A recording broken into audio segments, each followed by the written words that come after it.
What's going on, guys? Welcome to another live stream session with your boy Phrankleen. If you're watching this as a playback, thank you for stopping by. This is a live stream session. I'm the brain behind this. If you like my video, don't forget to hit the like button. If you like what I'm about and hopefully would love to come back and watch my content, don't forget to hit the subscribe button. All right? Let's see who is online.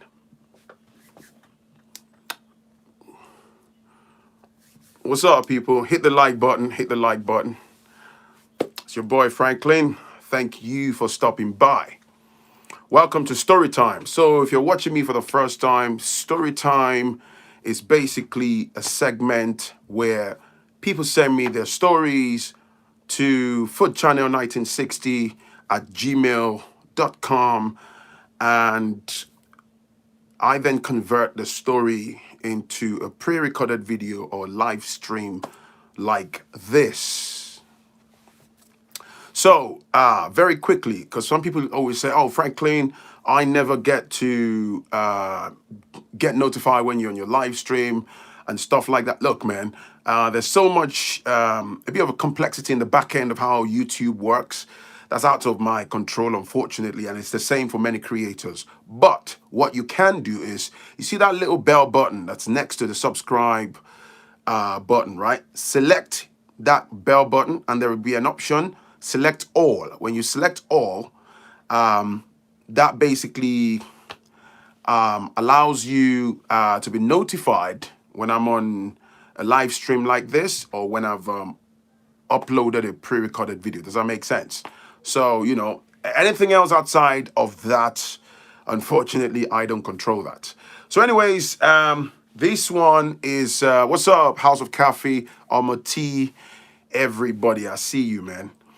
Good morning, good evening, good afternoon, wherever you are. Thank you for supporting me. Thank you for giving me the time to watch my content, because without you, I don't get the views, I don't get the reach and stuff like that. Anyways, this story, just so you know, right? This particular story is basically sort of like a combination of similar emails that I've received from several gentlemen that watch my channel, okay?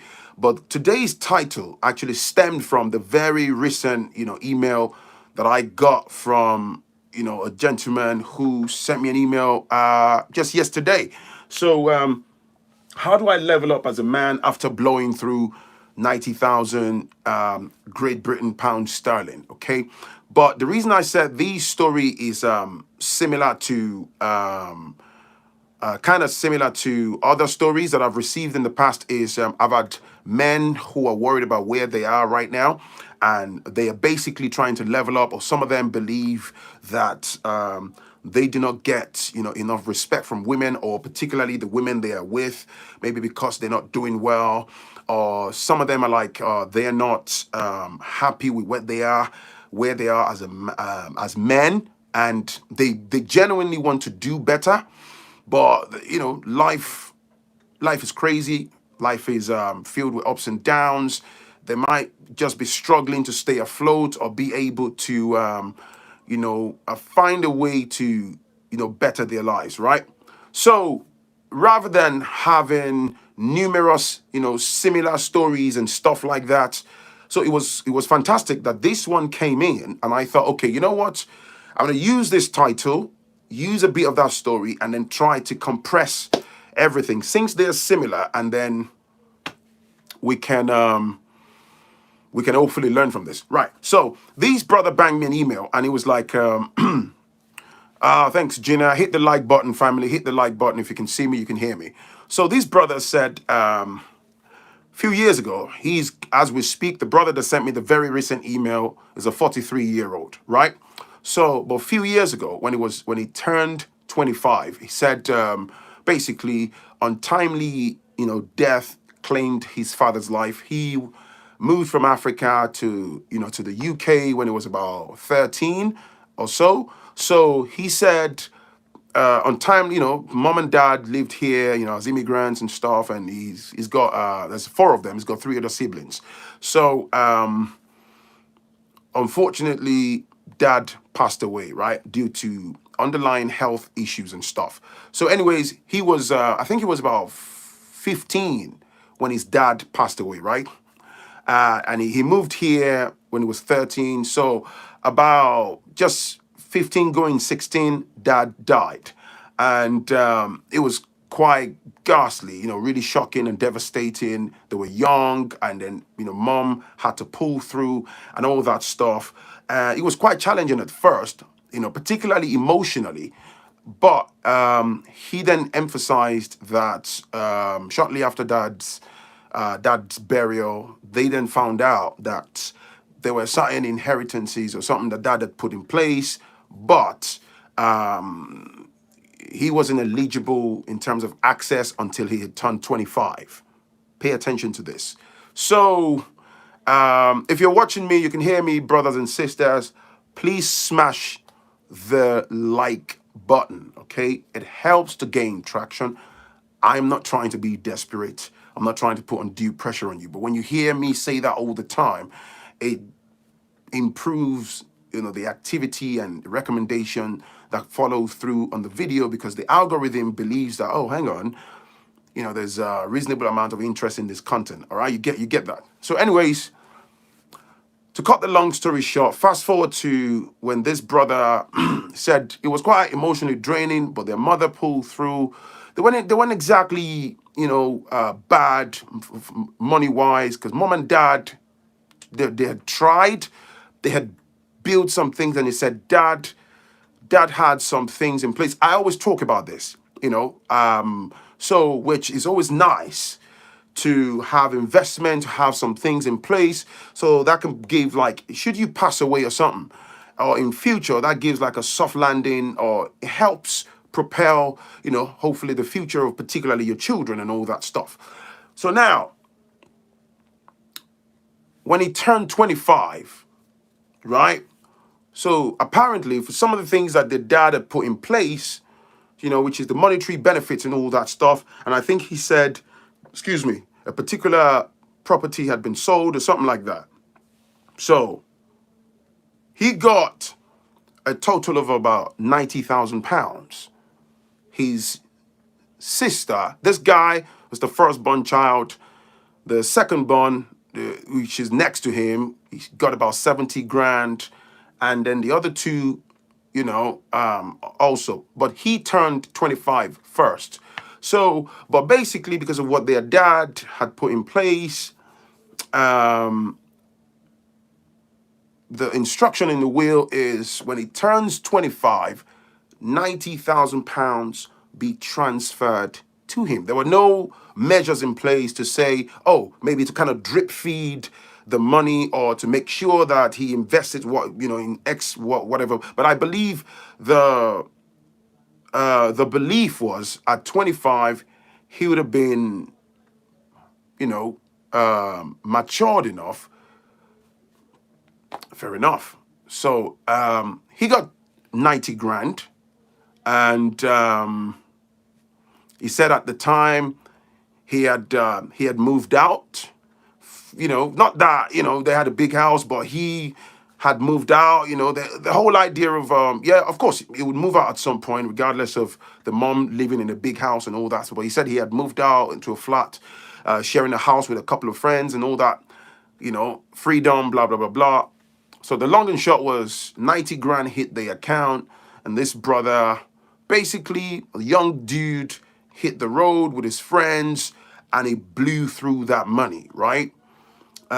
He did say that his mom warned him at the time that, 90 grand is a lot of money. It's yours, your father, it's your inheritance and all that stuff. But, try to basically make effective use of it, invest and all that stuff. But, hey, I can imagine, oh, yeah, mom. Okay, mom. Yeah, sure, cool. Yeah, I'm going to put in the bank for us, blah, blah, blah, blah. So, but what he did was, and of course, you can imagine his mates around him, dude is sitting on 90 grand, sharks, everybody wants a slice of that. He said he went to Vegas, he traveled around, he bought a car, girls popping here and there, side chicks, of course, usual stuff, designer wear. Long and short, he blew through 90 grand. And then he said a few years later down the line, by the time, he had lost the money and stuff, but so many other things had happened that totally then changed the dynamics of their family. Also, unfortunately, his immediate sister as well, she didn't exactly blow through her money. She was a victim of, what do you call it now? A partner, a husband that I think the guy she was dating or something, who took advantage of her, emotionally because she was blinded by love or whatever. So he siphoned her 70 odd grand from her. She also, lost her money, but I'm not sure. He didn't say anything about the other two younger siblings. So what I'm trying to say is, brother blew through the money, right? And then as he grew older, so he said by the time he turned 30, mom passed away, right? And then some other debts in the family and stuff. There was one house remaining.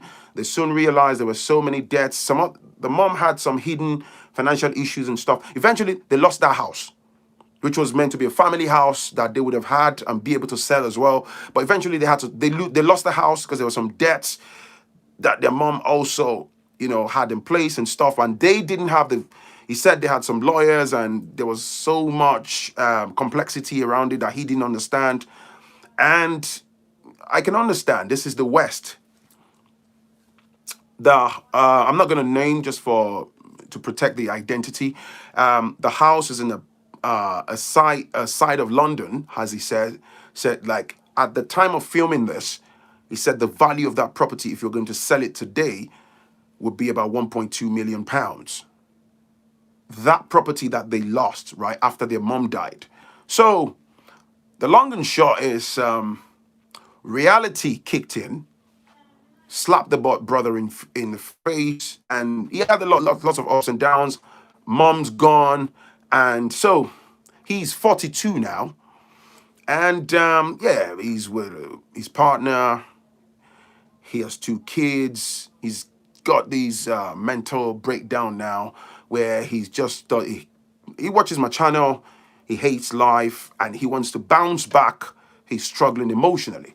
So that's the story pretty much. So the brother asked me via email. It's a quite lengthy one, very emotional, story to read through, saying, bro, how can I level up? How can I bounce back as a man?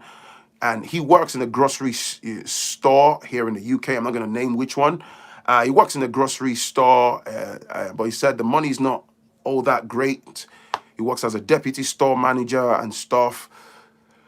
And yeah, so the similar story, where I'll just name two, which are, like I said, the similar stories where you find brothers where, life has happened. They didn't blow through money like this dude, but they just in a place where they're not doing well. Some people attribute their marital issues to the fact that they're not doing well as men. Maybe that's why their women are walking all over them. That's a universal template in that regard. And then there's another one that said, he's basically working as a delivery driver, and he's struggling. He wants to elevate himself and all that. But he's always having rows with his missus about money. And even though she's not making a lot, he's getting a lot of the issues from home. He wants to better himself, and he's put on a lot of weight. He's had midlife crisis and all that. So you can see they're kind of sort of like similar stories. So that's the gist, right? So this is where I come in to cut the chase. Now, the first story, right? I've said that before on my channel here, and I'm going to say it again. One of the worst things that can ever happen to us, whether you're a man or a woman, is if you don't have at least rudimentary understanding of personal finance. I've said it before. I grew up, nobody showed me. I use myself as an example now. I've had to figure out through life. That's why I say it like it is on my channel. Nobody ever said, Phrankleen, if you get 10 pounds, set 2 pounds aside, put 8 pounds in your savings, do this, do that. Nobody passed on the knowledge when I was a lot younger. No mentor My parents never did. That's not to try to slag them off. In a way, it's a failing, but that's not to put them down. But this is actually prevalent. It's prevalent in our community as black folks, where so, so many people, somebody saying rest in peace. I hope that's not for me. My parents are still alive. But what I'm saying is, when I was growing, I'm a man in my own, right. I look after myself now and all that stuff. But that's one of the number one entrapment when you're growing through life, especially through your formative years as a young teenager. Nobody has ever said, "Hey, man, if you have £100, put £20 aside for yourself. Put £80 in your savings, do this, do that." You just see money, and the only thing you can figure out is blow through it. Now, look at this brother. I want to I want to talk about this story. This is not to try to put this brother down, because that's not what this platform is about. It's an opportunity for even me, for us to learn and hopefully improve as we go.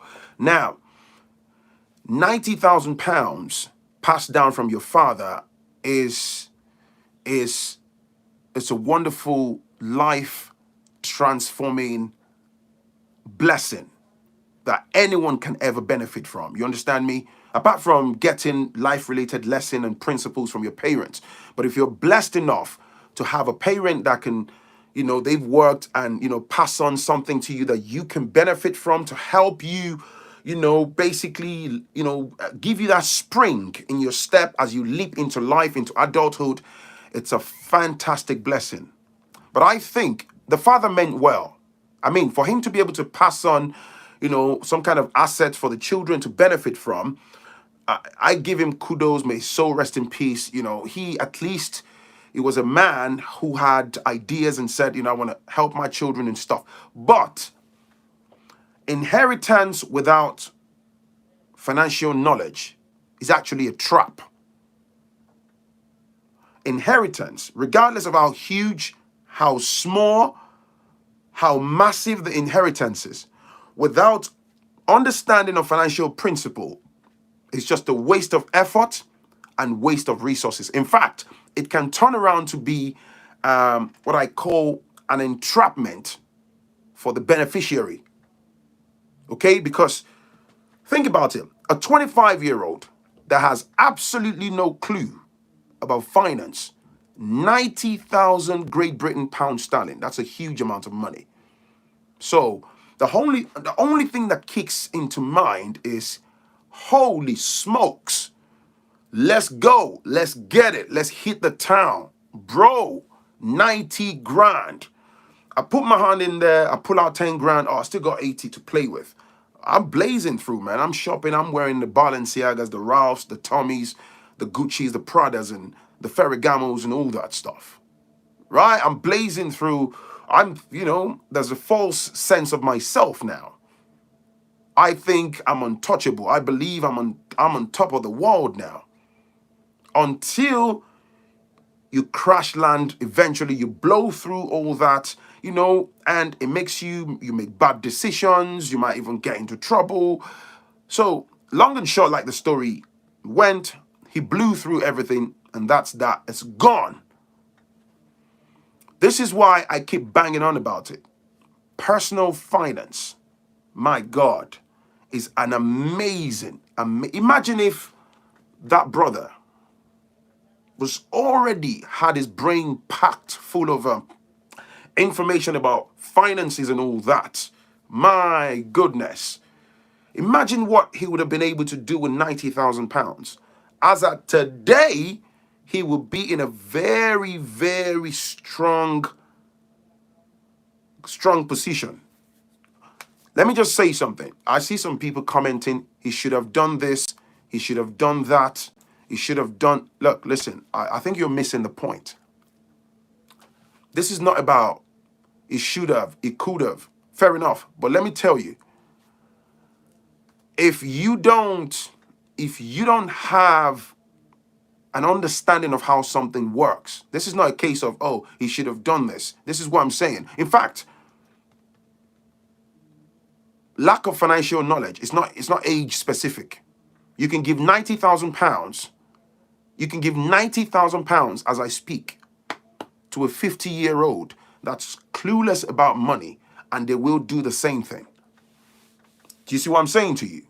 They would make bad decisions, they would get fleeced, they would spend it wrongly, they would invest wrongly, and it would disappear. All right? So now, that's that.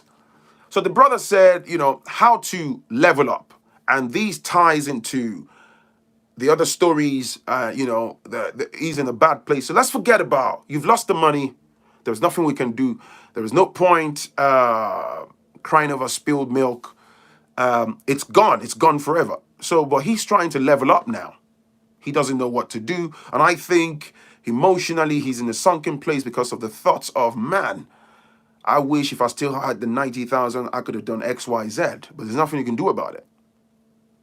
So this is what I think. From this point onwards, I'm going to crack on that's the background to that person's story. So if you're watching this, you're a brother, you're a man. Let's talk. This is how I see it. First of all, the other two brothers were saying that they're not the woman, their women, they're not getting respect from their women, blah blah blah. You know what? Let's forget about the women. Put them on the shelf for a moment. Let's talk about you. If you are in a sunken place, you're in a bad place, and you're trying to improve yourself, first of all, point number one, what skills do you possess? So when I mean skills, what kind of do you have? What educational background do you have? Okay, where are you? What point are you? What sort of background do you have? So say for example, there's a brother that told me that he has a job, pretty much like an administrative role. Big deal. Okay, right. Before I crack on, let me just say something. Whatever it is you're doing for a living right now, there is absolutely nothing to be ashamed of. I cannot emphasize on that point enough. There is nothing to be ashamed of. So what I mean is, if you're working as an administrator, you're working as a cleaner, you're working as a window cleaner, you're working in a grocery store, there is nothing to be ashamed of. It's very common in our society where we put pressure on ourselves because, of course, it's nice to be at a certain point in life, but if you're trying to better yourself, one of the worst things you can do is to cripple yourself psychologically, emotionally, and inflict yourself with undue, unnecessary pressure by trying to keep up with the Joneses and trying to consider, how would people see me? Or if they know that I work as a security guard. If you work as a security guard, you're working as a carer or a caregiver, whatever job you're doing, it's legitimate. You're not harming anybody. You're earning a honest living. Be proud. You owe nobody no explanation. You don't owe anybody an explanation. That's what I'm trying to say.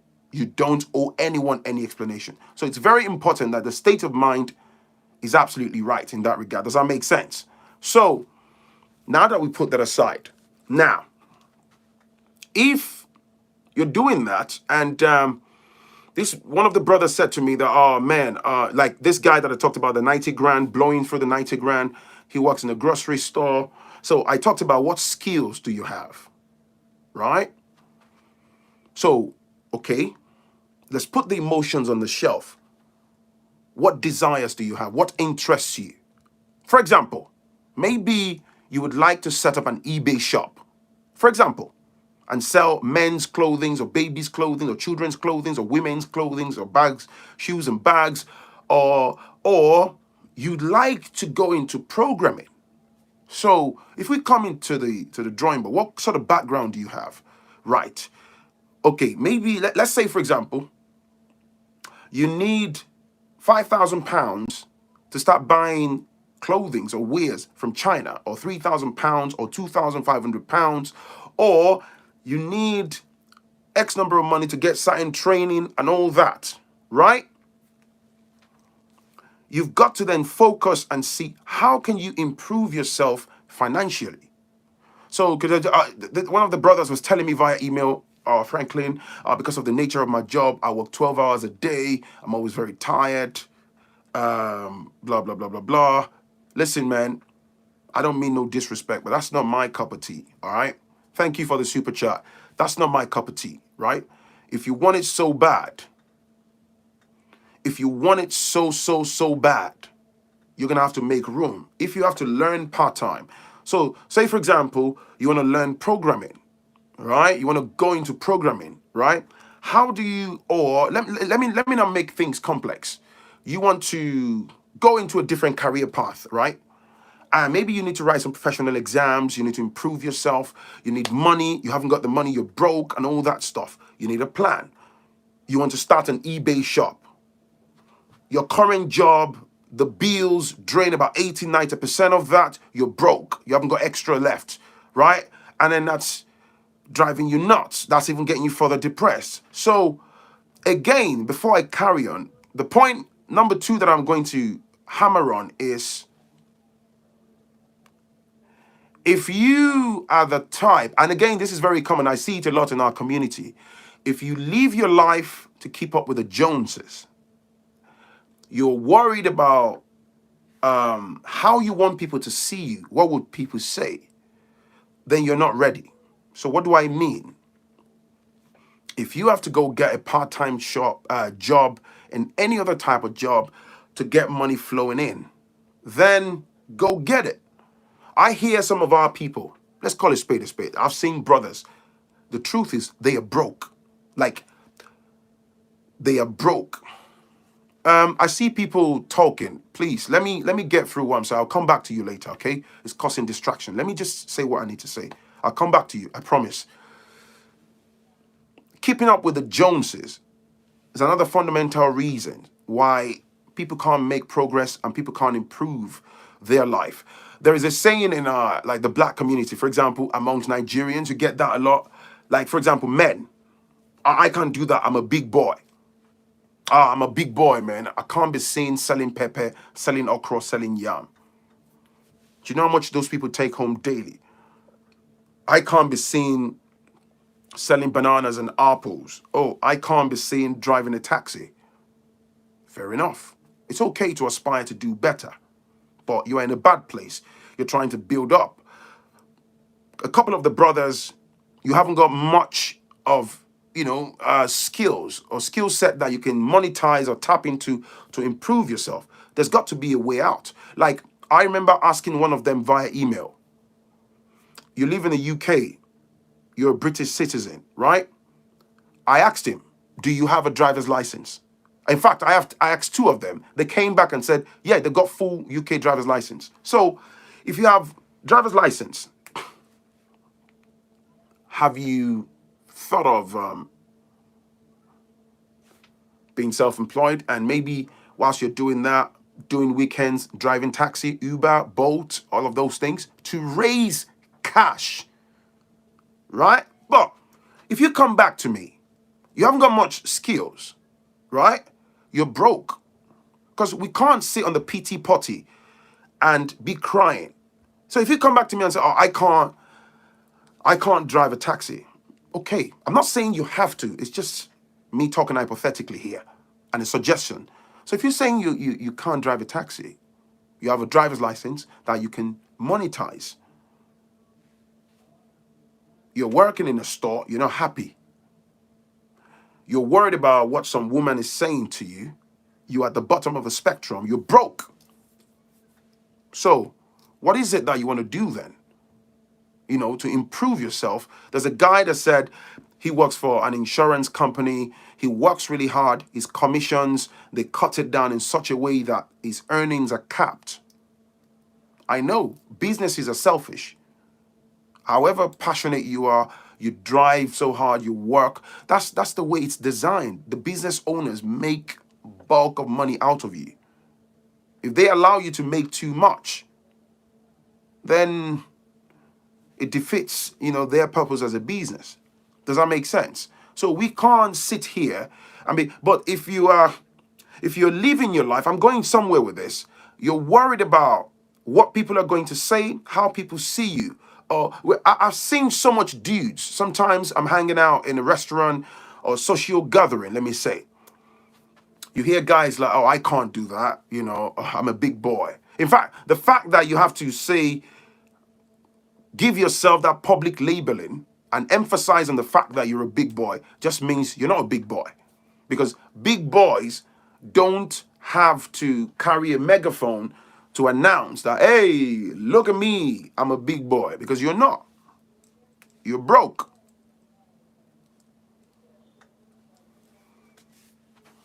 So all I'm saying is, you can, in fact, speaking of Uber, I got in a taxi the other day. A brother picked me up, or was a taxi driver, and I was chatting, and the taxi driver said, we just got chatting.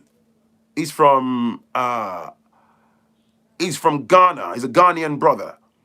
And we just got talking, you know. We kind of clicked off as soon as he picked me up. And then when he got to my destination, he was showing me. He said from driving Uber, in 1 year, he built a 5-bedroom duplex in Ghana. And at the time that he picked me up, he was already working on the second project. That would be like a block of flats that he was going to rent out from driving Uber. He showed me the images on his iPhone, and I was marveled. Beautiful house.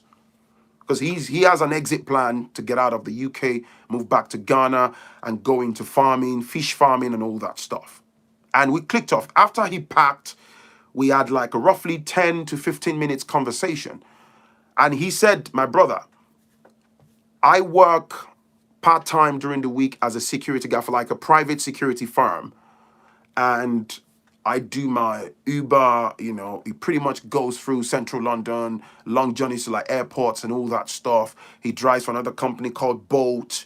And there is one thing that I picked from that conversation that I'm going to talk about. The brother said, I discipline myself. When I cash out, the money is for precisely the projects or the investments that I've got in place. And then when we were talking before I let him off, he did say, my brother, I haven't got time for partying and wasteful spending and all that. He said, I work my hours, I get my money, and I put it into Ghana. I said, once I'm done with this building project, I am going to set up my fish farm. And yeah, he told me he was a 44-year-old man. He's a Ghanaian brother. Right? So there is also this thing about, when I was talking earlier about improving ourselves, skills-wise, do whatever you can, man. If you can put your pride on the shelf, you know, save your money. There is the delayed gratification, which basically this ties into having an understanding of personal finance. So here is a question, right? You're a dude, you're worried about money, your ego is bruised, you're thinking, you know, your head is dropped down. But let me ask you a honest question. Can we be honest with ourselves? Can you do without wearing 120 pounds pair of trainers and 90 pounds trainers? Instead of that, can you go into Primark? Those in the UK would know what I'm saying. And shop. Can you instead wear a 20 pounds worth of nice, comfortable running shoes instead? It's brandless, but it's nice. It's decent. So can you let go of the expensive labels that you're spending money that you don't have on? Right? How many people do I know that have told me via email that, Phrankleen, I'm driving a 2017 BMW, I'm driving a 2015 Mercedes Benz, and every month I'm literally struggling to pay my car note. I understand car is a necessity, but If you have to save, if you have to save, if you really have to improve your life, can you take that car? This is a test of integrity and this is a personal thing, right? This is not me. But can you take that car, you know, that Range Rover, that car that they know you with? Can you take it tomorrow morning and take it back to the dealership and give them the key and say, hey man, I want to give it back, can't afford to pay, and walk away and free yourself of that financial pressure so that you can laser target your focus on the things that are important? Can you do that? There are so many people, and I'm not sat here like I'm a perfect human being. That's why I like to use myself as an example, because look, man, people will do everything in their might to just maintain a particular image. There are also, this is why I say to people, there's a woman who's come on my platform before, Mrs. Adeoti, who said something in one of the sessions and said, financial freedom is not about just earning £500 a day or £600 a day. There are people, and it's true, that earn just £50,000 a year. They are monetarily disciplined, and sorry, who is this, man? Who is this one? Who is this? I haven't got time for people like this, man. What's wrong with you, man? There are people that earn just £50,000 a year, and they are monetarily disciplined, right? And there are people that earn £100,000 plus, and they are financially reckless. Because what happens with those people as well is they might have been, struggling, and then they manage to get to that level of earning so much. And then what happens is they see that light, that huge amount of money, and then their expenditure goes bang. So what they do at that top level of earning as well is they create more financial pressure for themselves. So there's also a high number of people out there that earn so much, but they are in fact broke. They just surround themselves with the shiny stuff. So like I was, just give me a second. I'm just trying to look at something here.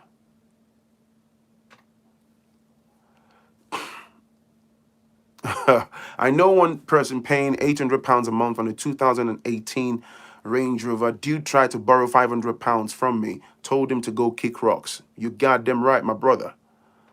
£800 a month. £800 a month on a Range Rover. If you can afford it, that's a totally different conversation. But I can assure you, there is a high number of people in our community out there that they are literally struggling. They are struggling. They are genuinely struggling. But because we want to maintain that facade, want to maintain that look, we want to pull up and people see that you're rolling up in that range. £800. So basically, if you can save £800 a month across 10 months alone, that's £8,000 in your pocket that you can invest, and do. That's nearly 10 grand in a year that you can do a lot with. You see what I'm saying? So how to level up, discipline, find whatever. You don't have to be ashamed of where you are. Find whatever you can find your hands on to do. For me personally, I don't care about opinions. Can you wear label-free shirts? This is a simple polo shirt like this. This is one of my knockabouts. I don't care. Bought it for £8. Doesn't mean I don't have designer stuffs. I've got label-free trainers that are very comfy. They're nice. I wear it around. I can use it to cycle, do whatever. There are some people that are broke but it must be £150 pair of Yeezys. It must be £160 pair of Nike trainers. You will have a £600 belt. So, and there is something called delayed gratification. So if you're not there mentally, how do you come out? Some, I think what really provides, not even provides, what inflicts a lot of us with this financial pressure, and then you have a midlife crisis and you're struggling because see here, watch this. This is the journey. So you were born, your parents did not give you financial knowledge, or your guardian, whomsoever that raised you. You know nothing about personal finance, right? You went through your formative years. You have no clue. Nobody held your hands. Nobody told you that, hey, man, that's what you're doing that is wrong. Hey, this is how to invest. You have zero knowledge. You've already started life in a catastrophic manner. That's a fact. That is a fact. Then you're going through life. Then you find someone my man, thank you, man, up at the farms. Thank you, bro. Then you find someone you decide to amalgamate your feelings with them. You fall in love with that person. Then you decide to settle down. Don't forget that you've been going through life with very terrible financial knowledge or zero financial knowledge. Don't forget that. That's your foundation. There are no two ways about it. More than likely, the person you also married hasn't got much clue. Then you start having children. You see, what that really does to us is it just builds layers of complexity. So, in no time, within the confines of that relationship, financial palaver will just start springing up. Emotions will be flying around the rooms and around the house, around the relationship. There is always a major argument about money. It's just a case of hit and miss. This is why the issue of money, not being able to find a common ground, is one of the reasons why a lot of relationships hit the rocks and everything gets smashed to smithereens. Because let the truth be told, most of the time, it's a case of two egotistical individuals that have zero idea about personal finance. For a man, it might just be, don't ask me questions about money. But the fact is, you're blind. The lady too, meh, meh, meh, meh, meh, meh, meh, meh, meh, meh. The fact is, you're equally blind. That's a firecracker right there. Bad decision, bad decision. And what happens is two people with terrible financial knowledge or zero financial knowledge. So what happens is when it comes to money, because of the battle of egos and sexes and stuff, they individualize themselves in that relationship when it comes to money issues. And I go and figure out how I then start to think of my personal satisfaction around my personal money, these person too. And then there is monetary clash, problems. But the root cause is lack of knowledge. That's why you see couples that are on the same page. It's very easy to sit down with your partner and say, hey, how much you got saved? I've got X number of money saved. Okay, let's do this, let's do that. It doesn't mean you're not going to have your habits. Doesn't mean you're not going to have your occasional disagreements. The other partner might just be like, thanks, Rotimi, I appreciate you, man. The other partner might just be like, I want to do this, I want to do that, I want to do that and stuff. But 9 out of 10 times, the partners will find a common ground because of their financial knowledge. And out of being on the same page and being well knowledgeable, you can aid yourselves, you can amalgamate, there is a joint knowledge now. You work together, you can build together, invest together, plan for the future of your children. Those couples tend to do very well.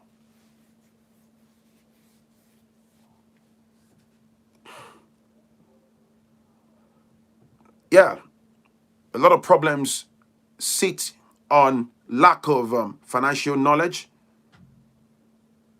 and financial discipline. Trust me. Thank you, Fumi Williams. Thank you. Trust me. So imagine that, brother, like I said earlier, 90,000 Great Britain pounds sterling. That money, if you move sensibly with the right decisions, right investment, of course, that's enough to change your life. Most people don't have that saved at their age of retirement. That's fact. That 90,000 pounds is enough to change your future. And actually, it's enough to change your future and also enough to open avenues to pass it down, infrastructures, investments, down to the next generation. Facts only. So the other brothers, if there's any man watching this, man, forget about arguing. Because when you are at the bottom end of the financial spectrum, can I just say this honestly, right? And you are in the mud. You are in the mud with women, arguing, fighting in the mud, arguing. You're bitten down. I know how it feels. Some women can be toxic, right? Malicious and try to weaponize your current situation against you and beat you down, make you feel like less of a man. Look, again, let's put all of that aside. But when you are at the bottom end of the spectrum and you are fighting in the mud with women about money, particularly because, you're not doing too well, it's a wasted energy. I say this from a place of experience in terms of life lessons, the way I've seen it. Channel that energy. How can you pull yourself out of that being broke? How can you better yourself? You dig? Yo, things like you want to start going to the gym, banging out weight, lose some weight, exercising and being fit and looking after yourself. You got to think about yourself. This is what I'm trying to say as a man. Think you're in a relationship, but there's a way I'm trying to say this. You've got to learn to be selfish. I don't mean that in a toxic way. Selfish, some kind of good selfishness. You've got to look after yourself, which is what most men don't do. You're going to be caught in that entrapment, middle-age crisis, and once you slip into a place of depression, it's usually game over. And then what we tend to do is you start to blame everybody and anybody around you except looking inwardly. So, for example, if you're working in a shop, you're earning maybe £80 a day, you're doing a job, you need money to elevate yourself. You want to do better. Fam, find a plan. And when I'm saying this, if you got a family, I'm not saying to turn your back on your family because you want to self-elevate. If you've got kids, that's not what I'm saying. This brother said his wife is always nagging about more money and more money. He said from the little that he earns, he makes sure that he pays his chunk of the bills, and particularly kids are fed, they're well clothed. So I told him, if what you're telling me via email is true, because I can't see into the confines of your relationship, if you've done the necessary things, you've put the adequate bread on the table, you've made food available, clean, healthy clothing, the necessary things, the necessary boxes have been ticked in that calendar month as you can afford reasonably, right? Ignore that woman, man.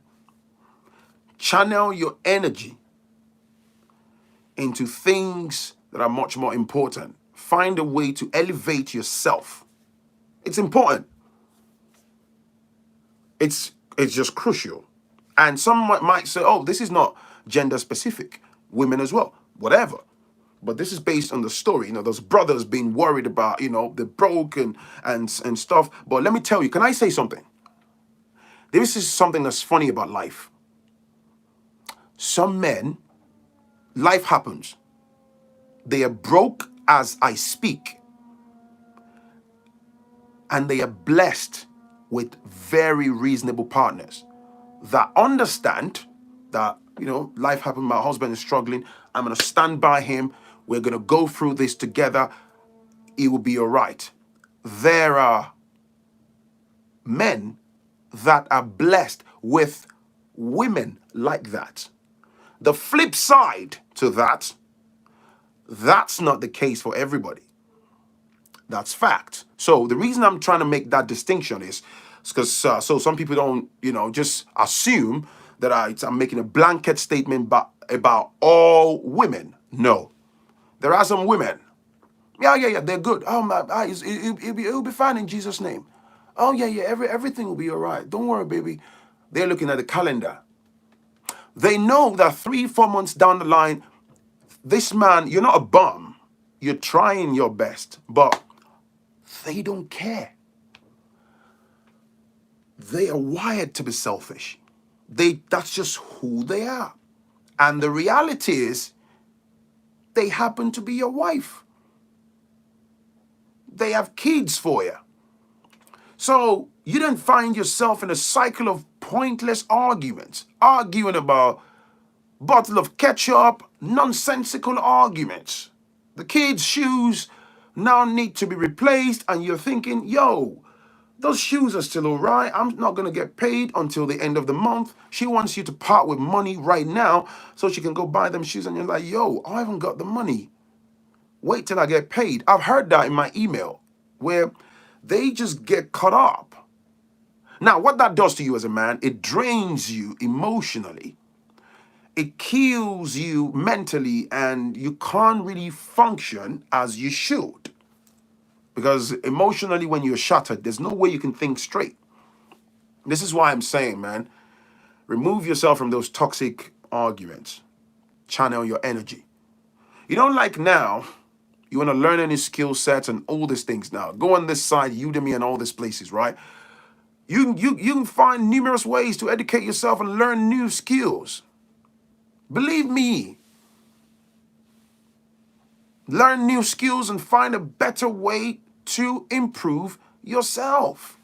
There's so many resources online now that it's not going to cost you, a lot of money to invest in. If you need a second stream of income, like I said, you got a driver's license, bruv, get out, get a driving job, find a part-time job, a weekend job. So if you know that the weekend job gives you 400-500 quid, and you're going to do 3 weekends in a month or whatever, that's an extra £1,500 in your pocket. And you can use that money. You can save it. There's a brother that said, Phrankleen, because I had to be a back and forth via email with him. The brother said, Phrankleen, if I go and get a part-time job and my wife realizes that I've got a second source of income, she would want that money. You got to learn to put your foot down, man. Or just maybe, the fact that you got children together, I'm not advocating for separation, but if you have a partner like that as soon as they see money, their eyes go up like a full beam. All they want to do is spend. They are acting like they are high on crack. Maybe it's time to give a proper consideration to that relationship. Thank you, William.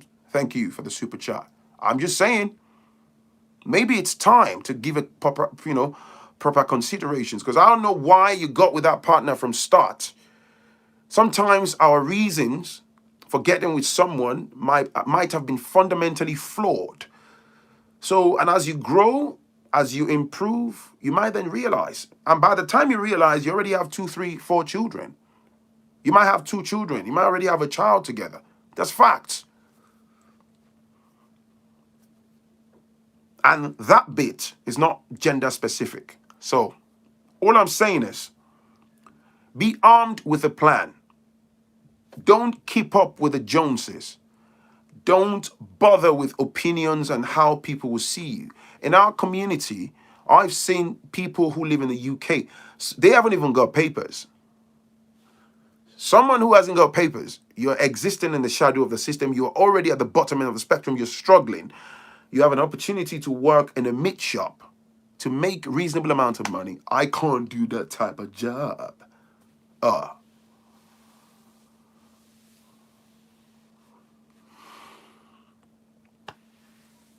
I don't want people to see me that I'm selling fruits and pepper. I don't want people to say that I'm in the UK. I'm selling okra. The shops that we go to, that we buy our African foods from, that sell you your pepper every day, your okra, your vegetables. Some of those people have crazy, stupid bank balances that a lot of us consumers don't have. How is that a dirty job, though? That's all I'm saying, man. I'm a big boy. I can't be seen, but you're broke. My shirt has got to be Gucci. It's got to say Balmain. It's got to be Ferragamo, right? Okay. But you're broke, though. So which one is it? That's all I'm saying. You don't want to be seen doing certain job. It's very common, man. It's like living a lie. It's very, very common in our society where, in our community, sorry, as black folks, I'm narrowing it down where people feel some type of way. I can't, I don't want to be seen. Yo, let me tell you, I'm saying this from personal point of view. This is me now, Phrankleen. Let me tell you, man. Honestly speaking, I don't care if you have a Bentley parked across the road. I'm very comfortable in my skin, my own money. If I have my own £100 in my own hand, right? And I'm in a social gathering where I can pay for my own meal. Maybe it's going to cost me £30 or whatever. I'll comfortably pay for what I'm eating.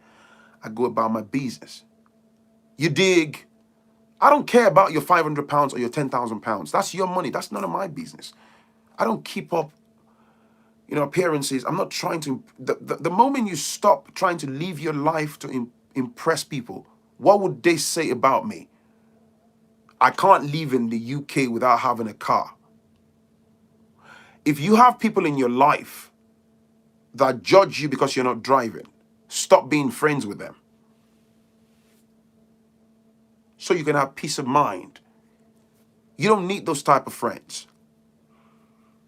If you have people that want to judge you, that think, oh yeah, if they think you're not up to their level, let them be.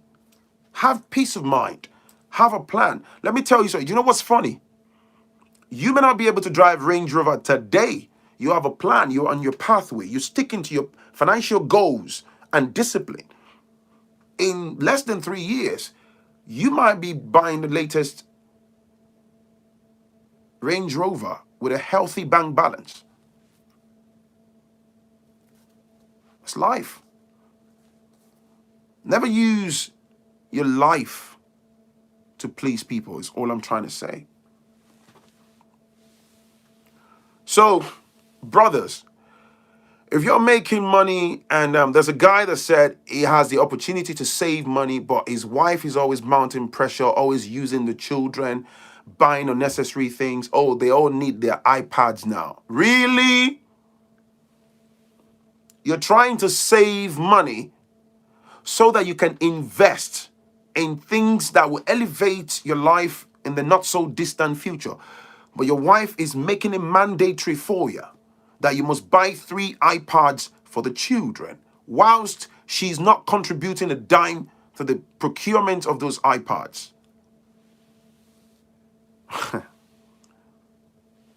That's the quickest way to the grave, my brother.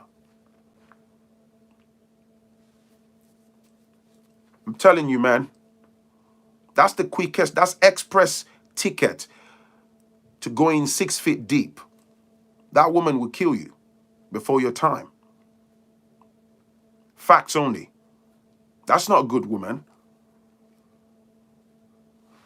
Yeah, Mrs. Blah blah blah's children. Oh, they've got the latest iPad, touch screens, blah blah blah. My children can't be seen without bloody bloody blah. Wow. I'm not saying, don't give your children an iPad if you can give them an iPad. But if you're getting undue pressure on your partner, who will never sit down to make plans with you, and then they weaponize that to tell you you're less of a man. But then let me just also put a disclaimer. That's not for you to hijack that and say, yeah, I don't have to, because I've got plans, I don't have to do X, Y, Z for my children. You got to strike a balance. Does that make sense? So they don't want to be seen working certain jobs, but they feel comfortable asking people for money. Oh, yeah. Wow. If Ema refused to change, I just want to look at some of the comments here. My husband is Ghanaian. All he does is shop. Any help? My husband is Ghanaian. All he does is shop. You need to have a conversation with him. Don't be afraid, man. Sit him down. And yeah, some people would say to me, my partner doesn't like talking about money. Fam, let me tell you, man, those type of partners, they are anti-progress. You've got to be able to talk about finance. Finance sits at the heart of your relationship. Even if you're just dating, you're not married. Facts only. I mean, I'm not talking about just random boyfriend, girlfriend, right? Like serious relationships. As a man, you should learn to say no to things. Yeah. Yeah, but sometimes we're wired differently. Emotional blackmail, some women are good at it. They try to use it to try to make you feel like oh, you're not being daddy enough. Oh, now you don't love your children. So now you're going to tell me because I'm not buying the iPad means I love my children less. Yeah, I love them less. Why do you hate Kent so much? I am from Kent, or rather live in Kent. I don't hate Kent. It's a figure of speech. And hate is the wrong word to use. I don't hate Kent. Kent is just a geographical location. The reason I use Kent as an example when I talk is within our black community, when a black family are living in, let's say, in Peckham in southeast London, they lived there for years and they've managed to upgrade themselves financially, which is great, right? We see it as some kind of elevation. And this is not that the fact that you live in Kent means, that means you're far up your own backside, or you're proud, or you're cocky. No. But in conversations, Nigerians, especially people, they want you to know. They regard it as an affluential area. I've got friends in Kent. Big deal. There's nothing special about it. It's how our people have hijacked living in certain locations as, oh yeah, I live in Kent. Oh yeah, I live in Tilbury. No. That's why I say, so what? Big deal. So say, why do you hate Kent?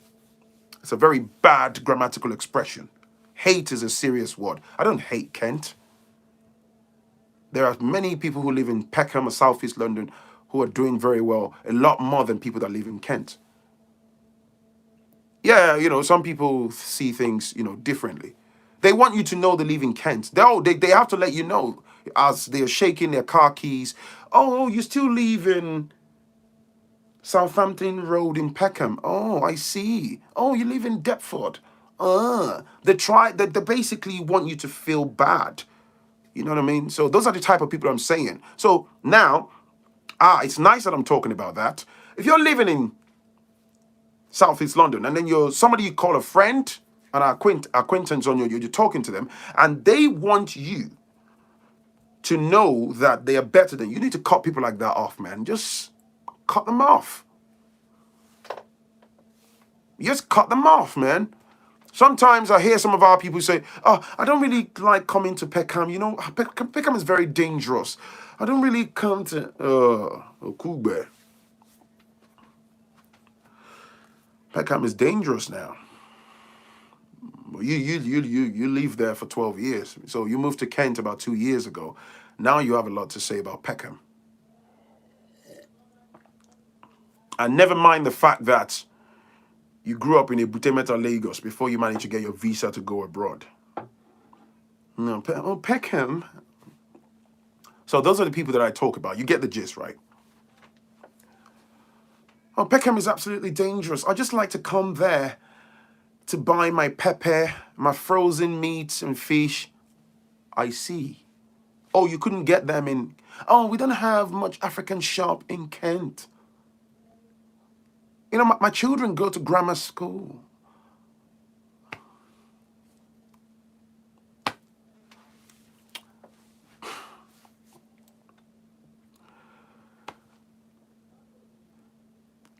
You get the gist, right? Hey, 506 people online. Come on, man. Show me love and smash that like button. Come on. Come on. Smash that like button. Come on, man. About 500 of you watching a brother. Come on, man. Show me love, man. Yeah. There was a day in Peckham. I was by a brother in Peckham who sells suya. And I was hanging out with him. And then I remember this lady came up there, watches my channel. And then I said, oh, Phrankleen, oh, I watch your channel. I don't even know you also come to Peckham. And I had to give it to her straight. I haven't got time, man. You know me. You know me, for those of you that know me. I said, you also come to Peckham. Oh, wow. So I said, what do you mean? Because she realized my countenance changed. So what do you mean? What do you mean? Why, what's wrong with coming to Peckham? What's wrong? Because from that point, I want to have a logical conversation with you. She said, well, I come here maybe once every 2 months to buy my food and stock my freezer. I said, okay, there is nothing wrong with that. But why would you say that with your lips falling apart on both sides? You know, it's a class thing. Thank you, Victoria Combs, right? So she realized I was about to rip her into shreds. Then she backtracks and said, no. Interestingly, I used to live in Southeast London. I moved to Kent 3 years ago. So from that point, I just said, nice to meet you, man. Thank you. Have a nice day. I just discharged her. The husband felt some type of way. I don't give a toss, man. I just discarded them like a used pair of Pampers, man. I haven't got time. So people like that, from that snippet of a conversation, you can already see their state of mind. So I don't want to befriend you. I don't want that toxicity around me. I can see you far up your own backside. In 3, 2, 1, they'll be telling me they're business analysts. They work in central London. They have no substance. So, fam, go away, man. I don't like people like that. And I don't know how to pretend. Because if you then piss me off, I'm going to go crazy on you. So I don't want to go crazy on you. So I'll just let you go. Like, Peckham, oh God, I want to try Gombe by you. Are you joking? Some of the richest people in this country live in Peckham. They run businesses in Peckham, actually. They've been there for 20, 30 years. And oh my God, they have property portfolio. They are stupidly rich, man. Moved to Kent 2 years ago, start talking rubbish. So that's why you hear me talk about Kent. It's just a figure of speech, right?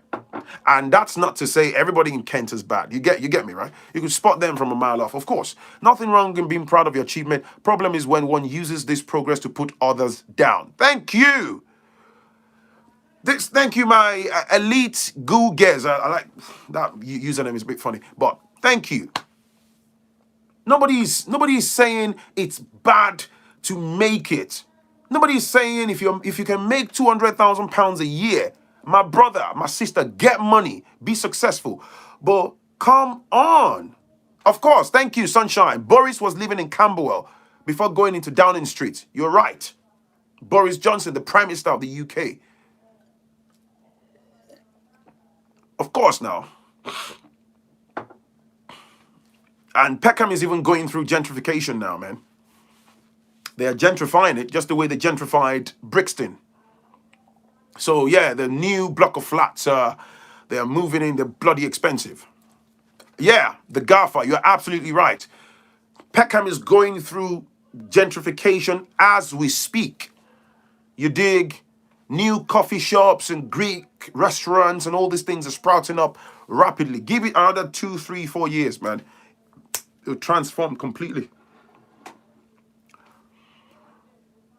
I came from a middle class family. I worked my way through college. No one gave me anything. Great stuff, mammy. So yeah, that's the gist, man. You're a brother. Have a plan. Don't care what. Look, man, if you have to look, whatever you find yourself, you may not be an academic person. It doesn't matter. Whatever you can do, you have your full-time job, you can get a weekend hustle, right? It's giving you extra 300 pounds, 400 pounds. That enables you to put extra 1,200 pounds aside monthly. That is something. Cut down on the pointless expenditure, trying to keep up appearances. If you don't drive, don't drive. I told you, I met a Ghanaian brother recently, Uber driver. We were talking, man showed me his property in Ghana. Believe me, man, beautiful.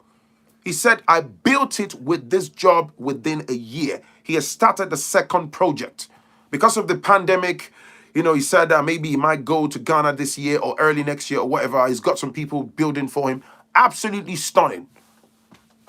But, in terms of, if you play the classist games, oh, he's a taxi driver. Of course he is. But in terms of achievement, some people with white-collar jobs don't have what that brother has achieved. The problem is, as Africans, we need to learn about financial investing. Fam, let me tell you, man, you see this financial investing, it's good you said that, this financial knowledge thing. Like I said at the start of this stream, it's a major, major problem for so many of us. And I'm not saying this to, hopefully we can learn. Let me tell you, that's why I keep emphasizing. I am a victim of such circumstance. I grew up through my formative years, zero clue. My parents told me nothing about money. I had no clue. You dig? Nothing, knew nothing. So as you grow older, as you acquire knowledge yourself, and you start thinking, so I can do this. You had no clue. And this is the problem for so many people. Trust me, it's exactly the problem for so many people. Because why? You go through life with zero knowledge, you make blunders. So imagine you're just growing through, then you win the lottery, or you see a windfall, 100,000 pounds on your laps, boom, 200,000 pounds, you will lose your mind. It's the same thing with people who find themselves in the professional, field. Even if you patch up your CVs, somebody helped you to get into the industry, 500 pounds a day job, your accountant does your taxes for you. End of the month, somebody that goes from working in a grocery store earning 1,600 pounds after tax, you go to seeing 10, 12,000 pounds in your account on a monthly basis. The brain is going to go boom. That's what happens. A false sense of yourself kicks in. You lose your mind. You start to buy and spending frivolously and doing anything. You think that's all there is about life, and then you waste your money, yeah. And then tomorrow, that source of income might just dry up. It could be economic downturn, the company goes burst, you end up in a ghastly accident, something happens that changes the dynamic of your earning capability, and then you've got nothing stashed away, you're broke, and that's it. It's the truth, man.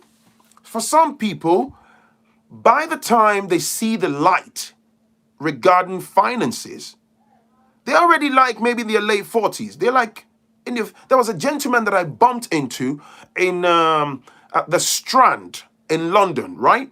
And he recognized me from across the road. Oh, Phrankleen, hey, what's going on? And so we grabbed coffee, right? And the man is 52 this year, man. Fashionable gigs. Thank you. Appreciate you. Thank you.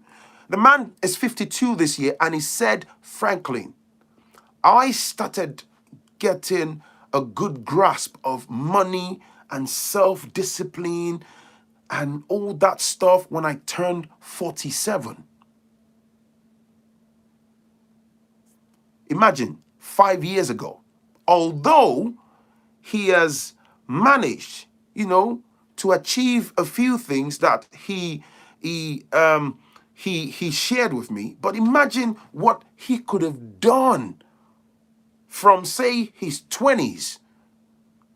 At least he found out. He was able to make adjustments. It goes, Phrankleen, I've blown through money, parties, wearing all sorts of clothings and just mismanaging money, bad decisions, religiosity, blah, blah, blah, blah. He's a 52-year-old man. We were having cups of coffee together, and we're talking. And he told me, he goes, age 47 was when he saw the light about finance. Do you see? And also,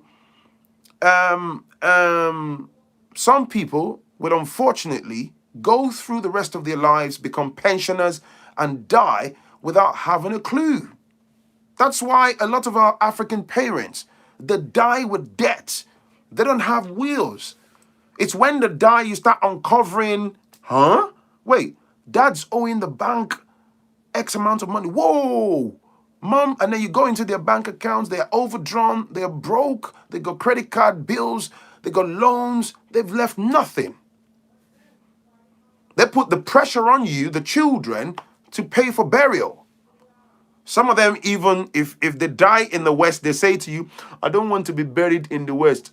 When I die, I want you to transport my body back to Nigeria to go and bury me. And then you look at the figures and you'll be like, yo, to move your body back to Nigeria is going to set us back £30,000. Meanwhile, the said children themselves are basically still struggling to stay afloat because they haven't got any monies. They have the audacity to say, I don't want to be buried in a white man's land. Take my body back. Oh, you want me to go bury you back home? How about you set the money aside, or at least have a life insurance that we can cash out from?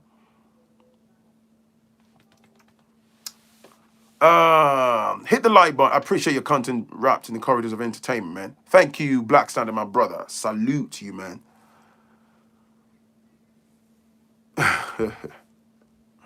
Yeah, Berthy is a Berthy Cabway. You should put all your knowledge and wisdom in a book. A lot of people would buy your book.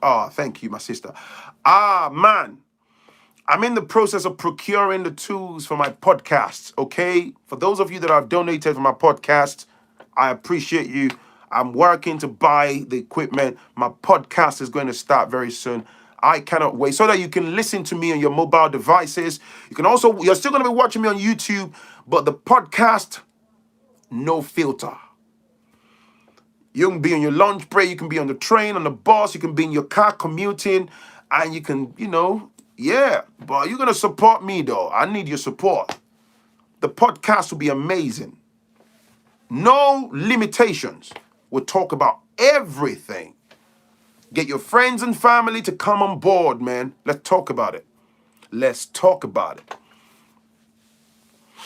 Let's talk about it. All right? We have to do better, man. If you have a flat in Peckham now, like you're sitting on a gold mine, I'm on T, absolutely. How about Phrankleen FM radio? No, it's called the Phrankleen podcast, okay? The contents are going to start rolling out soon, man. Right? Some of the fundamental problems we have on this, on YouTube, there's certain things when you talk about, they demonetize you. I don't know why they do that, but, the politics behind it all. The name of the game is save, invest, buy properties and life insurance.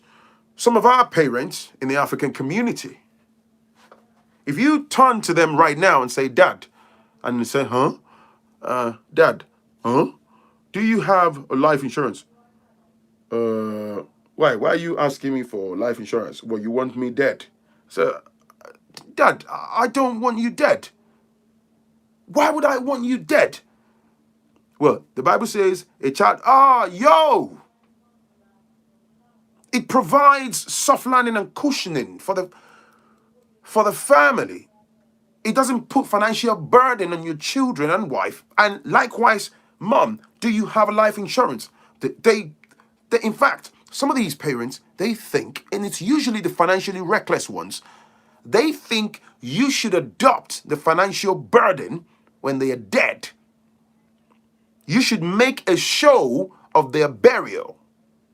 Just imagine, you're still struggling to figure out your finances and find your feet. You got children, you got wife, you got bills to pay. Boom, mommy dies. Boom, daddy dies, unannounced. And then they saying they want you to transport their body back to the motherland for burial.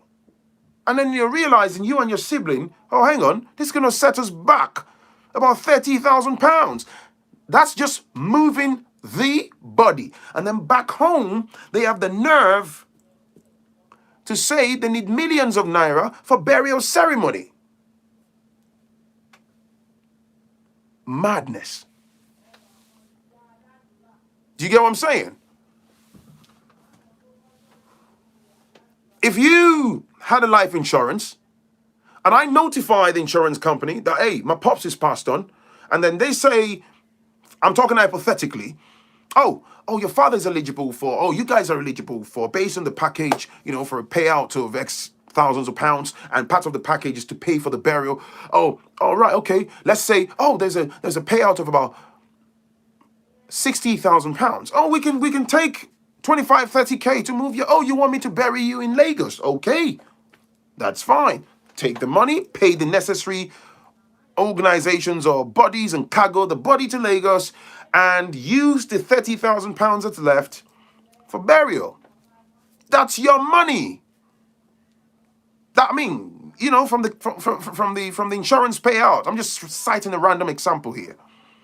But and then the society would say, oh, if you can cough up 30 grand, you've not done well of children. Oh, you're a catastrophic bunch of failures. Oh, because you've not buried your father or your mother in an elaborate manner that some self-appointed individuals can then take their notepad and pen and start grading you from a distance. He's done well.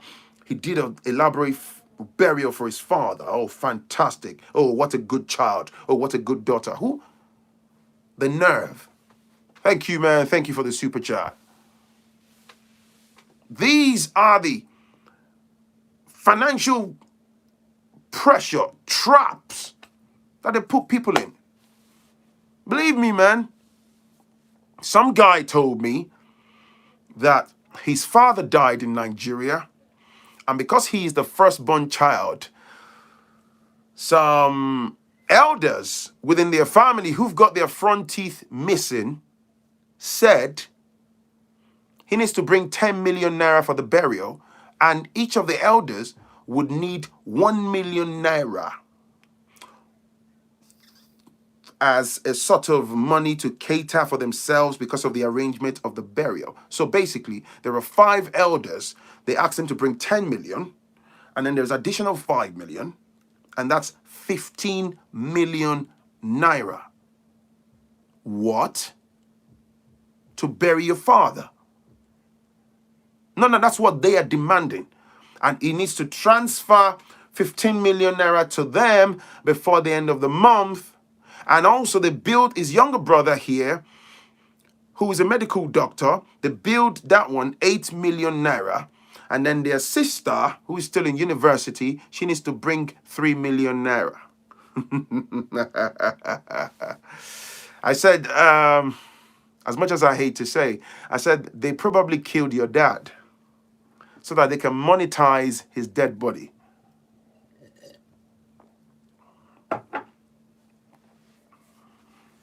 That is so...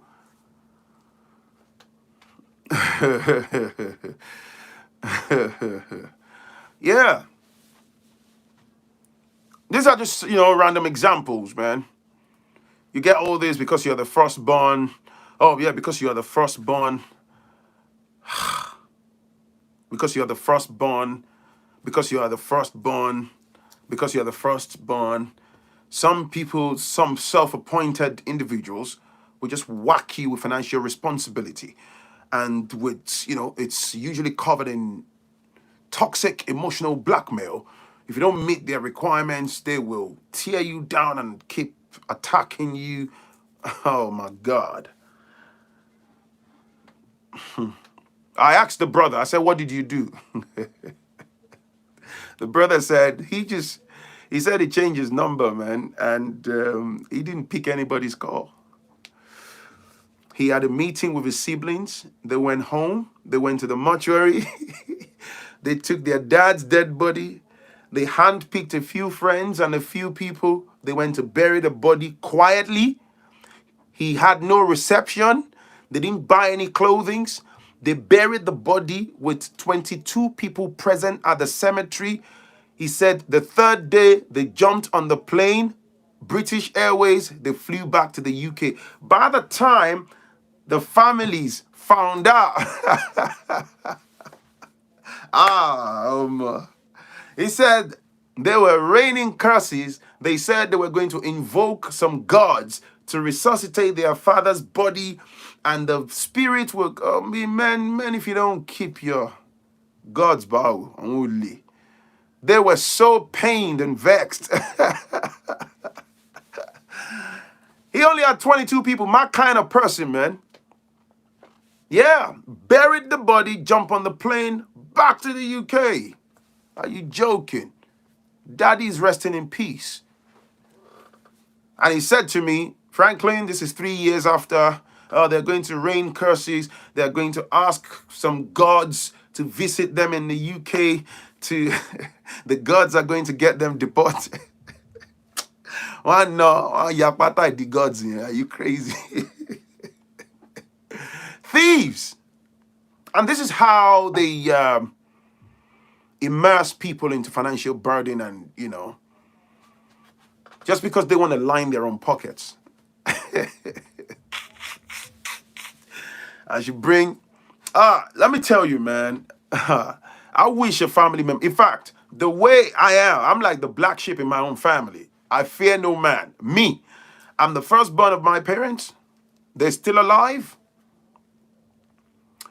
Should any one of them pass away, I'm telling you, man, there is no family member, me, Franco Dizu. I'm telling you, there is no family member. They are yet to manufacture that family member that will call me and say, Phrankleen, they can't even.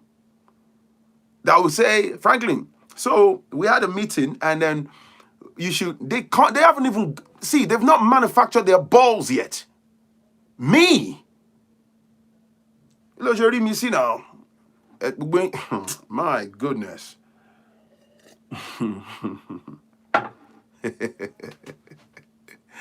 Franco Dizu.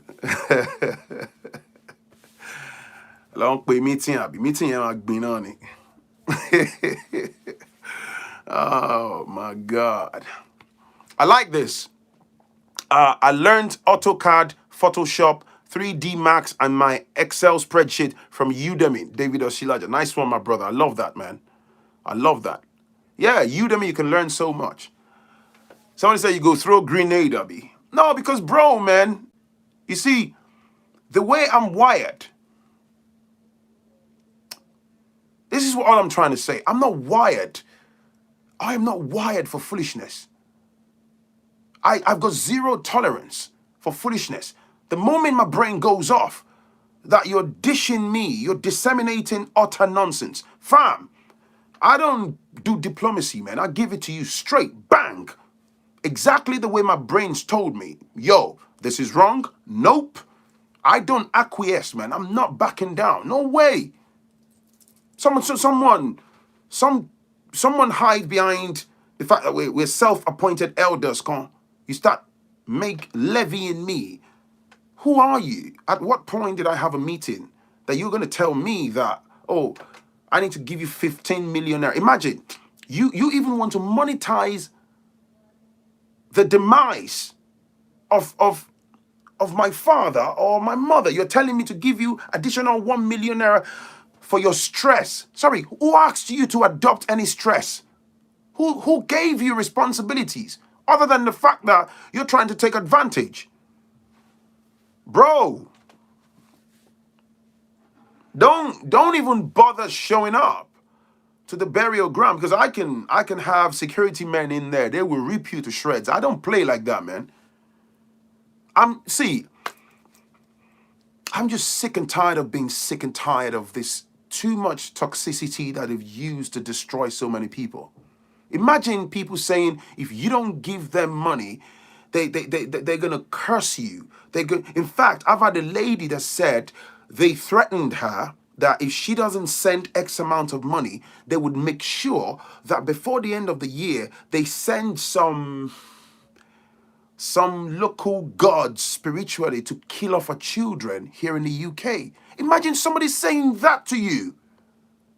All because they want to desperately siphon you. That's heightened evilness. And they have the nerve to say that's culture.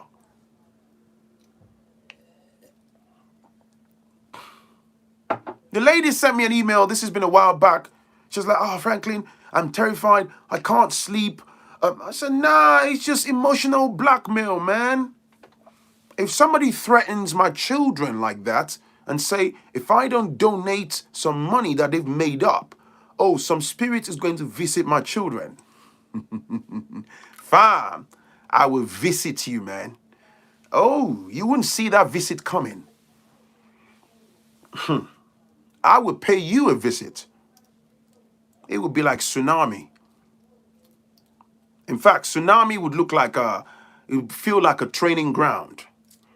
It would be like 3 levels of tsunami, the visit. I like to bring the fight. The moment you indicate that you are up to no good, I like to bring the fight to you. You're basically threatening the existence of my children. I'm not gonna come to your house to have a cup of tea. Nah, bro, man. I like you. You're a little crazy. Yeah, how about we start planning your burial from now? But yeah, you get the gist, man.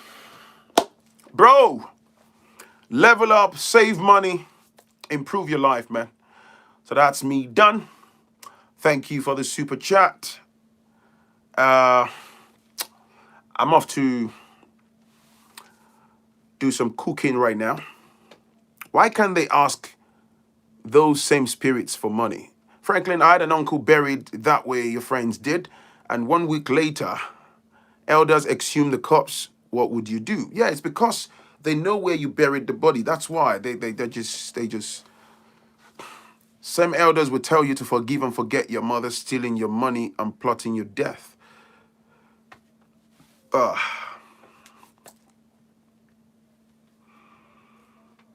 Stop keeping up appearances, my brother. This is for us brothers, the men.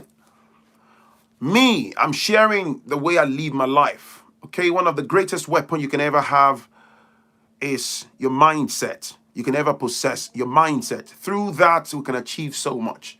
I don't care what anybody says, man. If you're around someone who is judging you by the way you're dressed or the amount of bank balance, those are not your friends. Let them be, man. I'd rather be alone than have toxic people around me that think they're better than me. Stay over there, man, and do you. You don't have to draw battle lines. But the moment I realized that, nah, man, this person is toxic. You're not on the same wavelength as me, or you're trying to, we have a conversation every now and again. The conversation takes a sharp left. You're trying to flex on me. There's nothing wrong with your friend discussing with you. Please, let's be clear. The fact that somebody is having a healthy conversation where maybe they're happily discussing their achievement with you, you don't have to be jealous. And that doesn't mean they are being oppressive. But you know exactly what being oppressive is. Oh, so you're still doing your grocery store job. Oh, wow. Space people like that, man. Do you get what I'm saying, man? Just let them be. Delayed gratification is the way forward, man. Like the brother said earlier, somebody driving 800 pounds Range Rover monthly. Now, the moment you know you're struggling, it needs no telling. But because everyone knows you, the big man look with your Range Rover, they don't want to let go. They want to keep on flexing without Range Rover, and then you're literally begging someone to give you money to pay for your Range Rover on a monthly basis. That's a problem right there. I know someone who's getting ready to make a massive financial decision because they're worried about what others think. Oh, that thing is like a cancer in our society, man. What would people think? What would people think? I can't do this. I'm a big boy. I can't be seen. Let me tell you, I'm going to say this and then I wrap up, okay? Did you know that? Even this is why I want to have this conversation. Like people that want to move back to the motherland. It's one of the reasons why so many African diasporans that would love to move back to the motherland, okay? They have warped mindset. And I would tell you from my personal observation, of course, moving back for a lot of people sits on the fact that you got to have money, right? Have things that will keep giving you money. That's all right. That makes sense. But when I talk to some people, before I can go back to Nigeria, for example, I need to have 50 million. Thank you, fashionable gigs. I need minimum of 70 million. That's so bloody unrealistic. You are never going to move back. Because, you see, the reason why people say that is they tie that to the unrealistic image, yeah, that they've built in their minds, that because they've lived in the West, they've got to go home and the standard of living is got to be like that. And you know what the truth is? Except you go home and throw yourself under the spotlight, people don't really care. When you announce yourself that, hey, look at me, I'm from the West, I've just landed, I'm from the UK, then they start looking in your direction like, okay, so are you giving us money? Or, oh, looks like this guy has some money on him, so let's start tailgating him. Nobody cares, really. There are loads of people in Nigeria, for example, that have money, a lot more money and achievements compared with so many that live abroad. That's a fact. Likewise, there are so many people that live abroad. There are some people that live abroad that have more than people that live back home. But I'm trying to say to you that what I'm saying is reasonable amount of money will be okay to set people up. Set up a farming business, get a nice accommodation, and, I hear things and I shake my head. If I want to move back, a house must have been built before I can move back. Reason is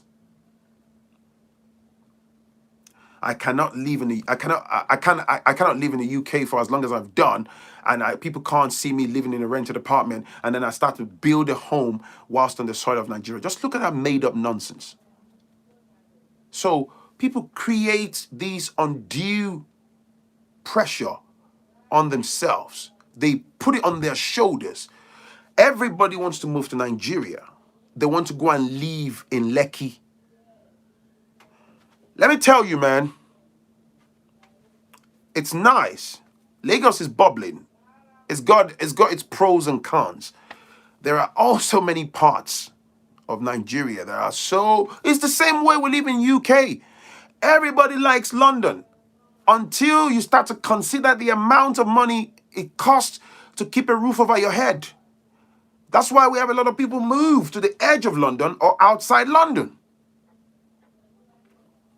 In Leeds, a 3-bedroom semi-detached house with a driveway and a massive back garden, monthly rent is less than £400. The same type of property in London is nearly £3,000 a month. Do you see what I'm saying? So,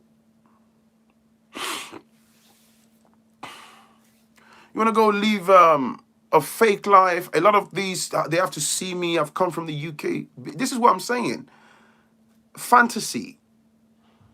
The toxic image in our heads and minds. That's why people are not realistic. You want to go flex. It's the same way, even right now. When people go on holiday back home, maybe during Christmas, You want to go project the type of lifestyle that you don't even live abroad.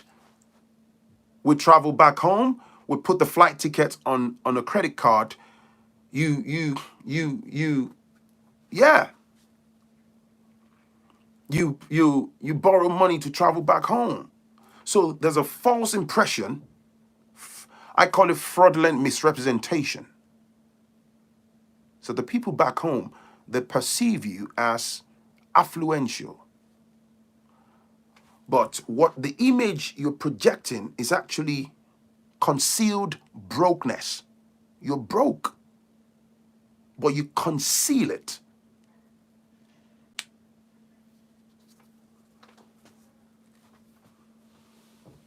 You want to go live in Nigeria, you're worried about, oh, because we're in 2020, I can't drive a Lexus that's 2007 or 2008 or 2006, or because I'm from the UK. Do you see that mindset? And you haven't got it like that. So you're worried about the nonsense. You want to go and drive a 2020. Do you know how much that costs in millions? People, yeah, I'm telling you about the ridiculous things that people worry about. Do you understand what I'm saying?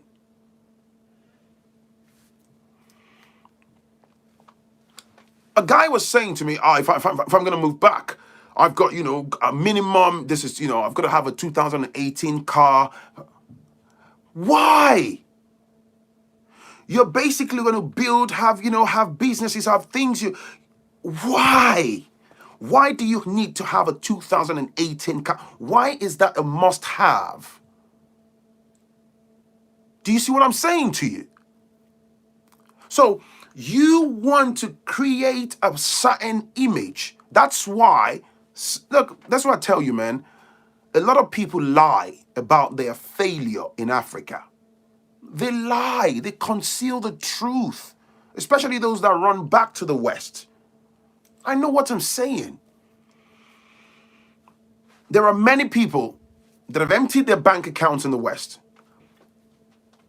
They have an imagination of what they want to go and do, not a clear-cut plan. Okay, when I go home, I'm going to go set up a travel agency. They've not done market research. Watch this.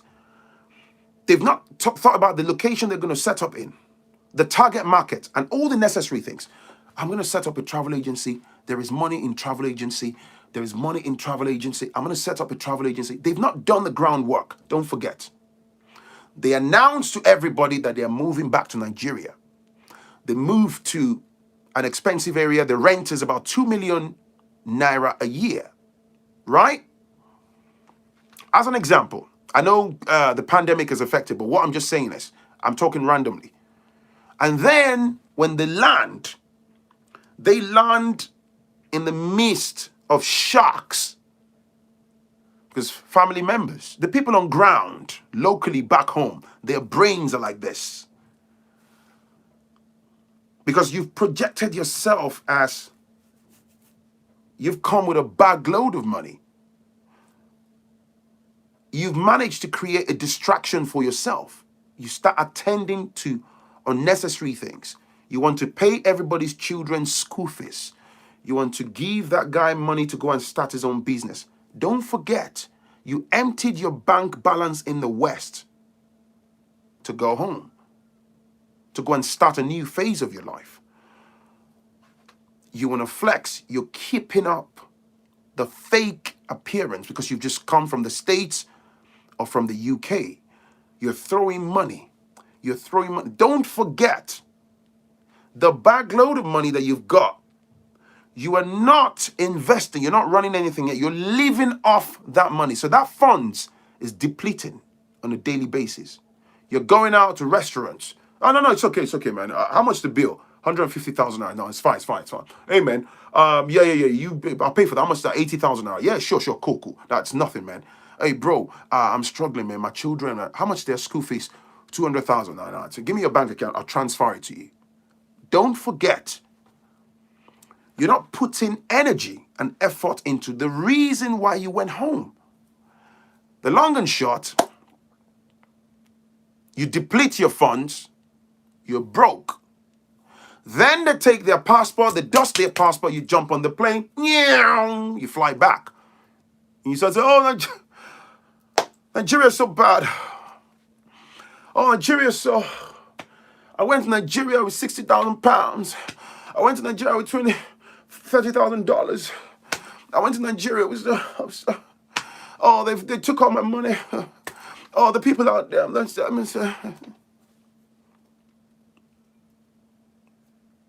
Oh, my family members are sharks.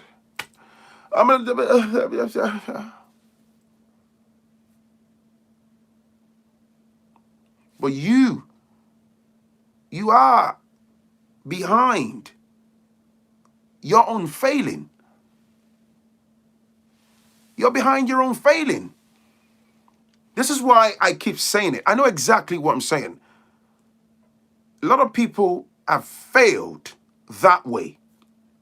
People will never admit.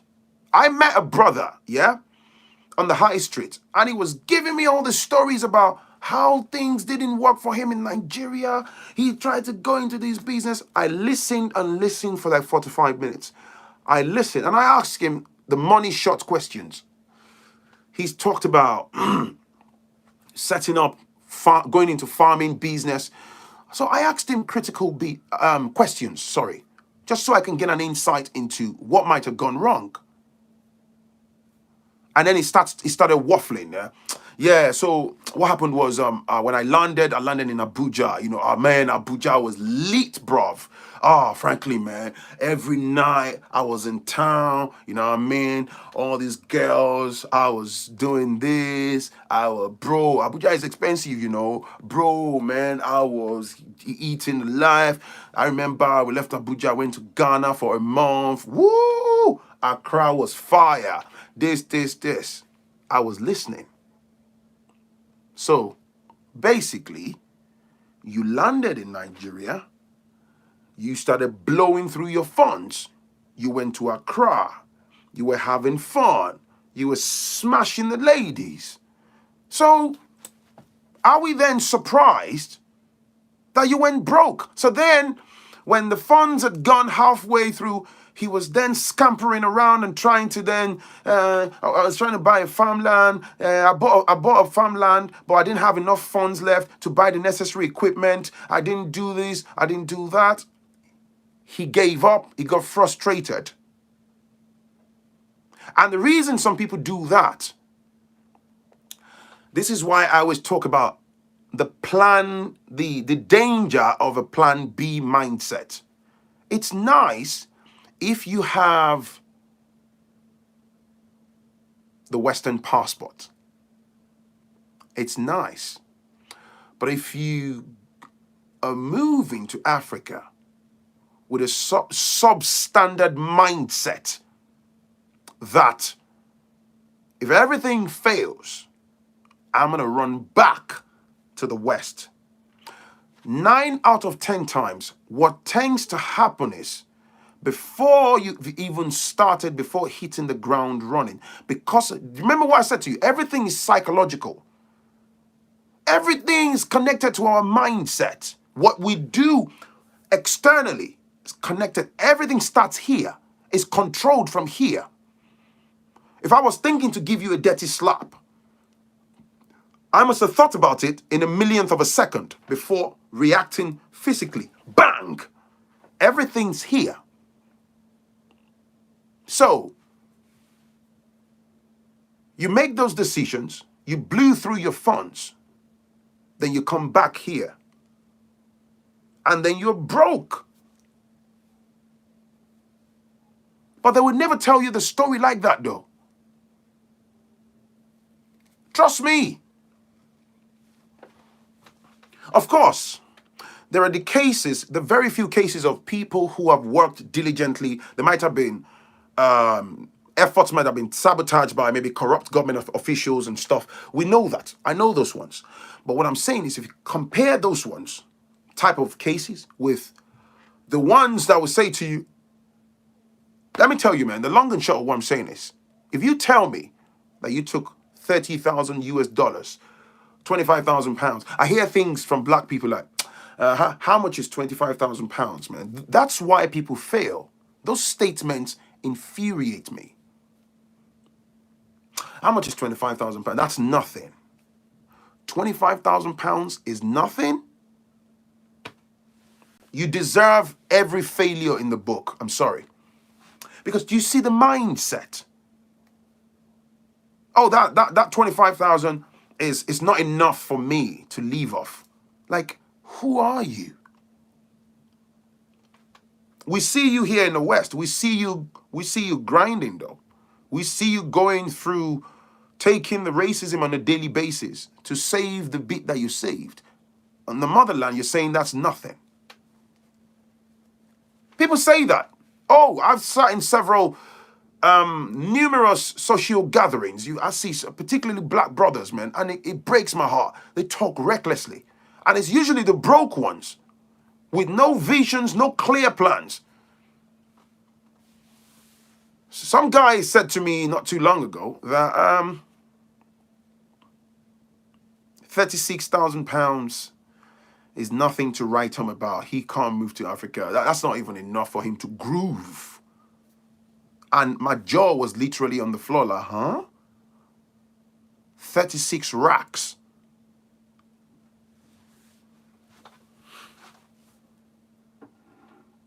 Let's put Lagos on the shelf. Maybe I'm talking to somebody right now. Put Lagos on the shelf. Think about Ogun State. Think about Ibadan or your state. There are so many beautiful parts in Nigeria, cities where you can live in. Even have a house of your own and live like a god. Because if you keep your head down and you laser target your focus on the reasons why you went home, you will grow the business. There is cheap labor. There is, the advantage of the Forex. I'm not saying the business will grow successful tomorrow morning, but when you go and you're financially reckless, you're throwing your money about, of course you go broke.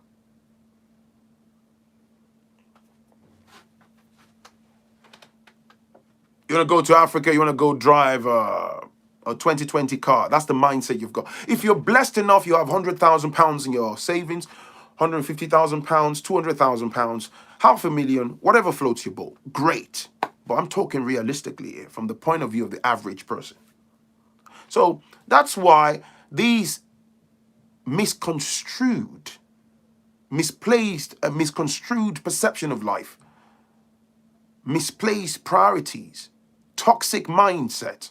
That's why I have a feeling there's so many people that would love to move back. They've had enough of the West. But they are clueless. They're blind. They are blind. They are trapped in the system here. They themselves, they have, like we're talking about finances, they have no understanding of finance. So they have this blown out perception of, oh, if I want to go home, people must see me this way. I've lived in the UK for 15 years. Oh, if I go home and I drive a 2004 car, people would think I'm not doing well after all these years living abroad. So I've got to buy that Range Rover for 15 million naira to flex. Do you know the maintenance cost of a Range Rover? The problem is everyone wants to be a big man. Of course, the big man mentality. Hit the like button. There's about 600 of y'all. Donatus. Wherever you go, be you, do you. I'm telling you, B, it's a major, major problem. So people can relate to what I'm saying, man. It's a fundamental problem in our community. It's a state of mind. That's why, I keep saying it. It's a state of mind. I know friends who have never been abroad that live in Nigeria. Hand on my heart, no word of lie. I know friends who have never stepped out of Nigeria. They've never been abroad. My G, they are doing well. They're not living in Lekki.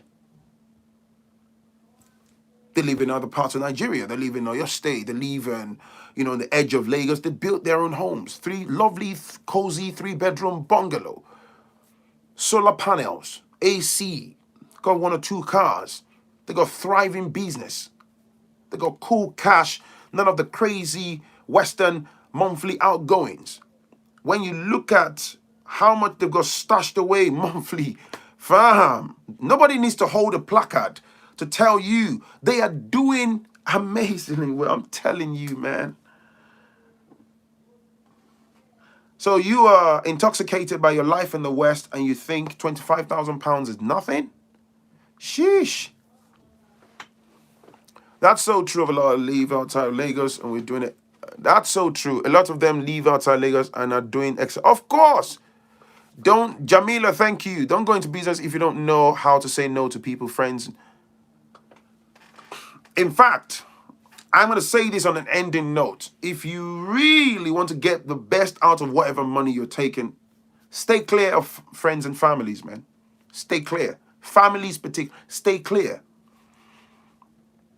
I love to socialize, but I'm the type of guy in my kitchen pantry. If I've got my bags of rice, bags of beans, my supply, big freezer, my supply of meat, fish, vegetables, all the things that I have, I'm a homebody, man. It's nice to hang out, socialize and stuff. Cut your costs. Why do you have to hang out with people all the time? And you are the one clearing the tables, paying all the bills. Hey, yo, man. Hey, bring 2 bottles of Hennessy. And you want to do that 3 times a week. That's a lot of money, man. You know, trying to project this false image. Yeah, because it's called the keeping up with the Joneses type of entrapment in Nigeria, for example. If you're not careful, it's on steroids, even compared with how it is in the West, because you're trying to impress a lot of people. And you know what's funny? The people around you that look like they are broke, they got more money than you. What's wrong with you? They would never tell you. The people you are buying iPhones for, that you're buying perfumes and Nike trainers and Tommy Hilfigers, they are quietly building their bungalows. They would never tell you. One day you're surfing through the Facebook and you're like, huh? Dude is doing housewarming. He's built a house. What the?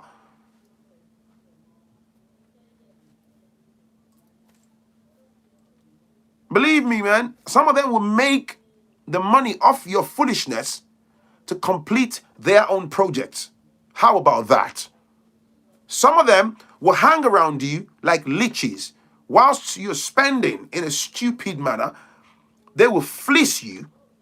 They will use the money obtained via your foolishness to complete their own projects. Because they are smart like that.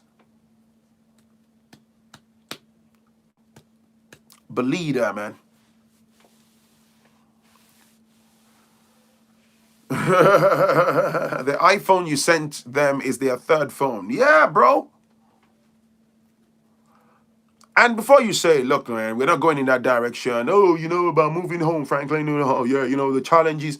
Yo, the choice is yours. You know, I'm able to use my platform to talk. Nobody is forcing anybody to go to Africa. You dig?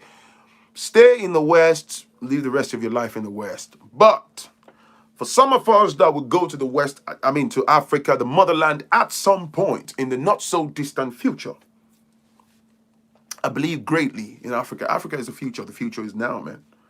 So, you know, everybody's got the right to make their choices. That doesn't make you less of who you are or whatever, you know. But all I'm saying is, yeah, I think one of the main reasons why people are afraid, especially when that conversation comes up in our community about going to the motherland, it sits on finance. People are misguided. Or some people are in fact broke, but they're not going to admit it that they're broke. So they try to kill off the conversation and tell you there's nothing to see there, man. It's rubbish. There are people making millions on a daily basis, man. Yeah. There are governmental challenges, blah, blah, blah, and all these things going on. Believe me, there are people cashing out. Cashing out. There are people planting cassavas, planting tomatoes, Scotch bonnets, and farmlands, cashing out millions every 3-4 months. Because why? There is a great demand for tomatoes. There's a great demand for Scotch bonnets, atarudu, You know why? Because people cook soup every day. It's a sector people are going to eat. Find what works. Stay there. If I have a 10-acre farmland and I have to plant cassava, and I have to do business with pharmaceutical companies that might need the cassava to make their drugs. So I harvest in some months' time, multi-million bunches, mountains of cassava. I'm selling, I'm cashing in my money. I can convert some of them to gari and whatever things you can extract, repeat the process. Who told you, man? Nigeria has over 200 million inhabitants. Find something that you can sell. If you can make $1 off each person, realistically, you're not going to sell to 200 million. If you can sell something to at least $1 million, that's $1 million. If you can sell something to 2 million, that's $2 million. And you make $1 off each person. So I suppose what I'm effectively saying is, you see this type of conversations I'm having with you have shaped my mindset about Africa. I'm not afraid. Mindset is key. People don't make billboards and say, hey, look at me. So I'm selling real estate, yeah? So in the last 3 months, I made $150,000. Yay! Hey, look at me, man. I'm selling cars. I made $200,000 this year. Yay! Nobody says that. In fact, there is a template of communication in Nigeria, right? They will keep telling you that they are broke. There are people that live in abject poverty. We know that. People that have money in Nigeria, they will tell you that they are broke. They will sit with you and you realize that everybody sat across the table. They might have rolled up in a 12 million naira car, 15 million naira car that they paid for in cash. They'll tell you, my brother, there's no money in this country. My brother, by the grace of God, blah, blah, blah, blah. If you see their bank balance, their business accounts, eye-watering, you don't have it in the West. Like, it's a normal practice. You don't go flexing now. Hey, I've got 200,000. No. Nobody says that, man. They in fact, this misrepresentation, they have to mislead you and tell you there's no money. So you, Mr. I have come from the UK. I have my British passport. I have a bit of pound sterling in my pocket. Hey, give everybody Hennessy. Hey, you are the mug. Sat at the table. Everybody sat there. They got more money than you. Facts. I don't know about Kenya or any other countries, right? It's a common practice. You sit with guys, hey bro, man, we're managing, man. My dude, man, we ain't got nothing, man. Bro, we're struggling, man. Bro, you know, it's tough, man. Bro, it's a lie. They got bread. They never tell you. Because you that come from abroad, you are regarded as an outsider. You're not one of them. Now, they see you as they have to take from you by every means possible, man.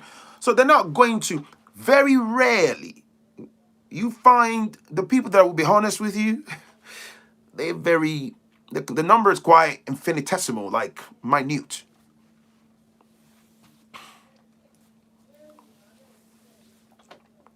IJGB, I just got back. As long as you have land, you're good. Brother, there is money in Africa. That's what I'm telling you, man. Find what you can sell. If at the very minimum you can make $1 off each person, I mean, selling to 200 million people, that's a bit of a big vision, right? If you can sell to, I mean, even 1 million at a start, come on, that's something. A reasonable fraction of 1 million. You're laughing, man. So how much more you can sell to 1 million? Whoa. Why do you think all these multinational businesses, all these foreign businesses are going to Africa? These Chinese businesses and stuff. But we keep fighting amongst ourselves. There is nothing to see. Okay. It's the average person is just afraid. They're scared. They're scared to go. It's just why it's tied into finance. And sometimes disconnect, they don't know what to do. Have a plan, leave at least level of, put your money into you're lucky if you can save $1,000 in America after bills. Yeah, it depends on what you're doing, man. Zambia is worse, brother. Posing an empty pocket. Stripe just bought company started in Nigeria for 200 million. Yeah, I'm going to talk about that tomorrow, man. Yeah, man. Those two brothers that they bought their business for. I'm going to talk about that in the live stream tomorrow. One big adverse effect of this foolish competitive behavior explains why continental and diaspora most black people rarely pull resources for group success. Of course, because we like living a lie, man. There are Africans with loud voices saying that African Americans are not being told the truth when it comes to the idea of moving to Nigeria, and one of them being you need to have money. Francis, thank you. Great job, Phrankleen. Yeah, nobody's saying you should travel to Africa blindly or go with heavy pockets or you're moving to Nigeria now or just have $1,000 in your pocket. Come on, man. But what I'm saying is you don't need half of the World Bank reserve to move. Come on, man. Some people who have lived abroad as average people for years, they see it as backwardness that they are moving to Africa and they're moving into a nice rented apartment at first. And then whilst on ground, you can start developing your building project so that you can supervise it. Oh, I can't be seen renting a place. Give me strength. Saul, oh, thank you. I appreciate you. Give me strength. That's the keeping up appearances.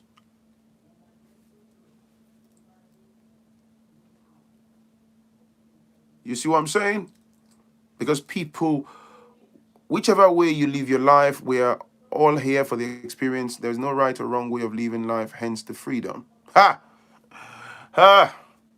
Nobody said there is a right or wrong way, but don't forget that there are also, having said that, I agree with you. Having said that, there are certain principles that if we fail to apply them, so there is no right or wrong way to live life. That quote sounds promising, but the truth is, if you lack, like what we're talking about, financial knowledge, fam, you will suffer. You will pass the poverty to the next generation, your children. You will die poor. Do you understand me? So whilst we can say, of course, there is no right or wrong way to live life, there are certain guiding principles that it's actually dangerous that if you don't understand those principles. Phrankleen, my husband is asking if your ancestors are still on your throne. Yeah, my ancestors. They don't like you when I'm saying some of these things. Trust me, man. Of course, some people believe that if they have money, they should be able to enjoy their money, make memories, and treat themselves and travel and stuff. Great stuff. I'm also a believer. Don't get me wrong.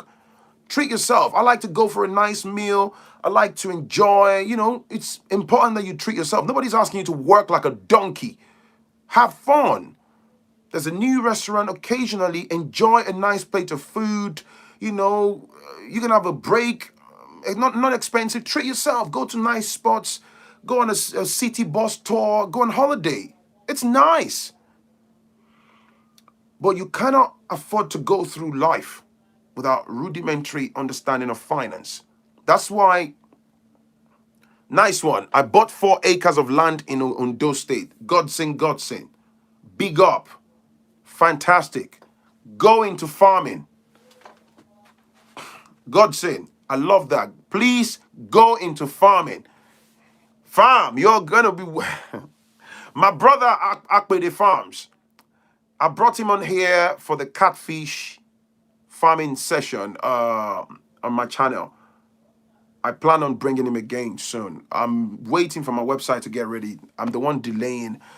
Want to give catfish farming business training and stuff. Olivia Gabriela, thank you. I appreciate you, man. Yo, let me tell you, man. Go into farming. You're going to make crazy, stupid money, man. Don't let anybody tell you otherwise. There's nothing to be afraid of. And this is what I'm talking about, the advantages of we're in the West. You got money, bet on the Forex. You can buy 4 acres of land. 4 acres of land to start good farming business. If it's cassava you're planting, set up a catfish business. Nigeria is a country of 200 million plus. That's being conservative with the number. The rate of daily consumption, the demands are unbelievably high. I'm even talking about, believe me, man. Don't let nobody tell you otherwise, man. The Chinese are, Nigeria's lit up with the Chinese, buying the lands and investing. And here we are. You're afraid. Harriet, I see you, man. I'm learning so much from your platform, bro. Kingsley, my brother, shout out, man. Ondo State is cheap. Buy lands. Africa is rich. That's why they want the African land area. They want the inhabitants out of the way so they can dominate the resources. Explains why a lot of white people who colonized us were into farming. People have no choice but to eat every day. Thank you, Muchi. Dude, what you're talking about, people are Google and Facebook earn 100K yearly, and I know a lot of Nigerians are not smart at all. Is it menial jobs that make it as such? It's just, I don't get it. What are you talking about? People at Google and Facebook are earning 100K yearly, and I know a lot of Nigerians are not smart. Is it menial jobs that make it as such? I don't get what you're saying, Kenneth. What are you talking about, man? Be clear with your comments, man. You're saying, what am I talking about? I don't know what you are talking about. Come clearer, bro, so I can respond to you. This is our land and we should make it. First, find out notary public requirements in your state. Apply. Also get YouTube for loan signing system and other notary channel content creators. Lots of free info on YouTube. All right. That's helpful. Working all your life to save millions in bank and then COVID kill you. Who enjoys the money? Not you. You can make 100K a year and you have a lifestyle of $150,000. Of course, the life of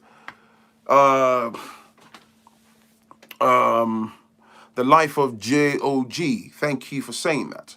Everything sits on financial principle, knowledge, discipline. It's as simple as that.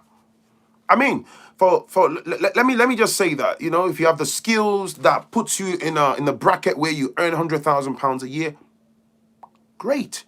I think I said that severally. Some people have the ability to earn £50,000 and they're disciplined. They are very disciplined and they make a lot out of. They don't earn enough to act all big as such. Oh well, people, one of the financial traps in the West as well, credit cards, loans. When you're neck deep, you can't come out. So there are people that earn £100,000 a year, 90K a year, £120,000 a year, and they are very disciplined. Oh, they are disciplined. And these people have, because of that earning power and capability, allows them to build property portfolios, be able to buy lands, and they have things stashed away, investments, right? And you will see them dress casually. They might even drive a 2005 car. They don't really care. But there are people that also earn that type of money, and they are they struggling to stay afloat because of recklessness. It's the same way some people might just be on 50K a year and they are okay because they are disciplined. I think that's what the message is about, man. Do you get what I'm saying? That's why you'd always see people. In fact, you should check it on YouTube. There are people with that you'd see that win lottery. You hear this crazy amounts, $20 million, $150 million, 200 and something, 200 and something million. And then you come back in a few years, they are broke. They're depressed. It's all gone. It's pressure. It's too much. They haven't got a clue how to handle it. And then it just goes. And then there are lots of sharks around them, so-called disguised financial investors who are sharks and take advantage of them. They go broke. That's why. So this brother got £90,000. He was young, man, 25. There's nothing wrong with having £90,000 at 25. There's nothing wrong with that. Okay? But it's just he hasn't got a clue. And that could happen to anybody. You could be a 40-year-old, have £90,000 windfall tonight, and blow through the money, make bad decisions, and before you are 42 or 43, the money is gone. Of course. If you haven't got a clue, you just haven't got a clue, man. Average American don't have $500 in savings. America is the worst example of this. They owe a lot of money to the Chinese and other foreign entities. In Dallas, Texas, they had a concept called 30,000 millionaires living beyond means. Wow. So it's a matter of choice, man. Yeah, because the West, and this is what I say, man. When you look at the framework of all of these people trapped in debt, even the American educational system, fam, I've said it before on my live stream, it's absolutely scary because the debt from the student loans, when I hear the figures in dollars, it's usually six figures, humongous amount of money.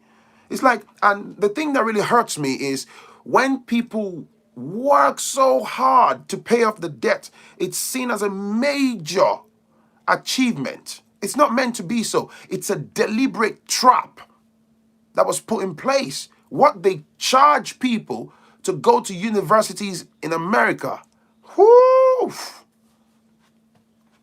People who earn $30,000 but want to lead like millionaires. Let me see. It will be difficult for a reliable family man to relocate and activate these brilliant plans. Trusting such intent hands a family will be catastrophic failure. We build our life on one income. We're built like this. If we make anything above that income, we save everything. It's all a game of discipline. Debt is the biggest prison every Africans fall into. Yeah, that's my favorite comment of the day. Debt is the biggest prison every Africans fall into. Thank you for saying that, man. That's my highlight of the day. I love that.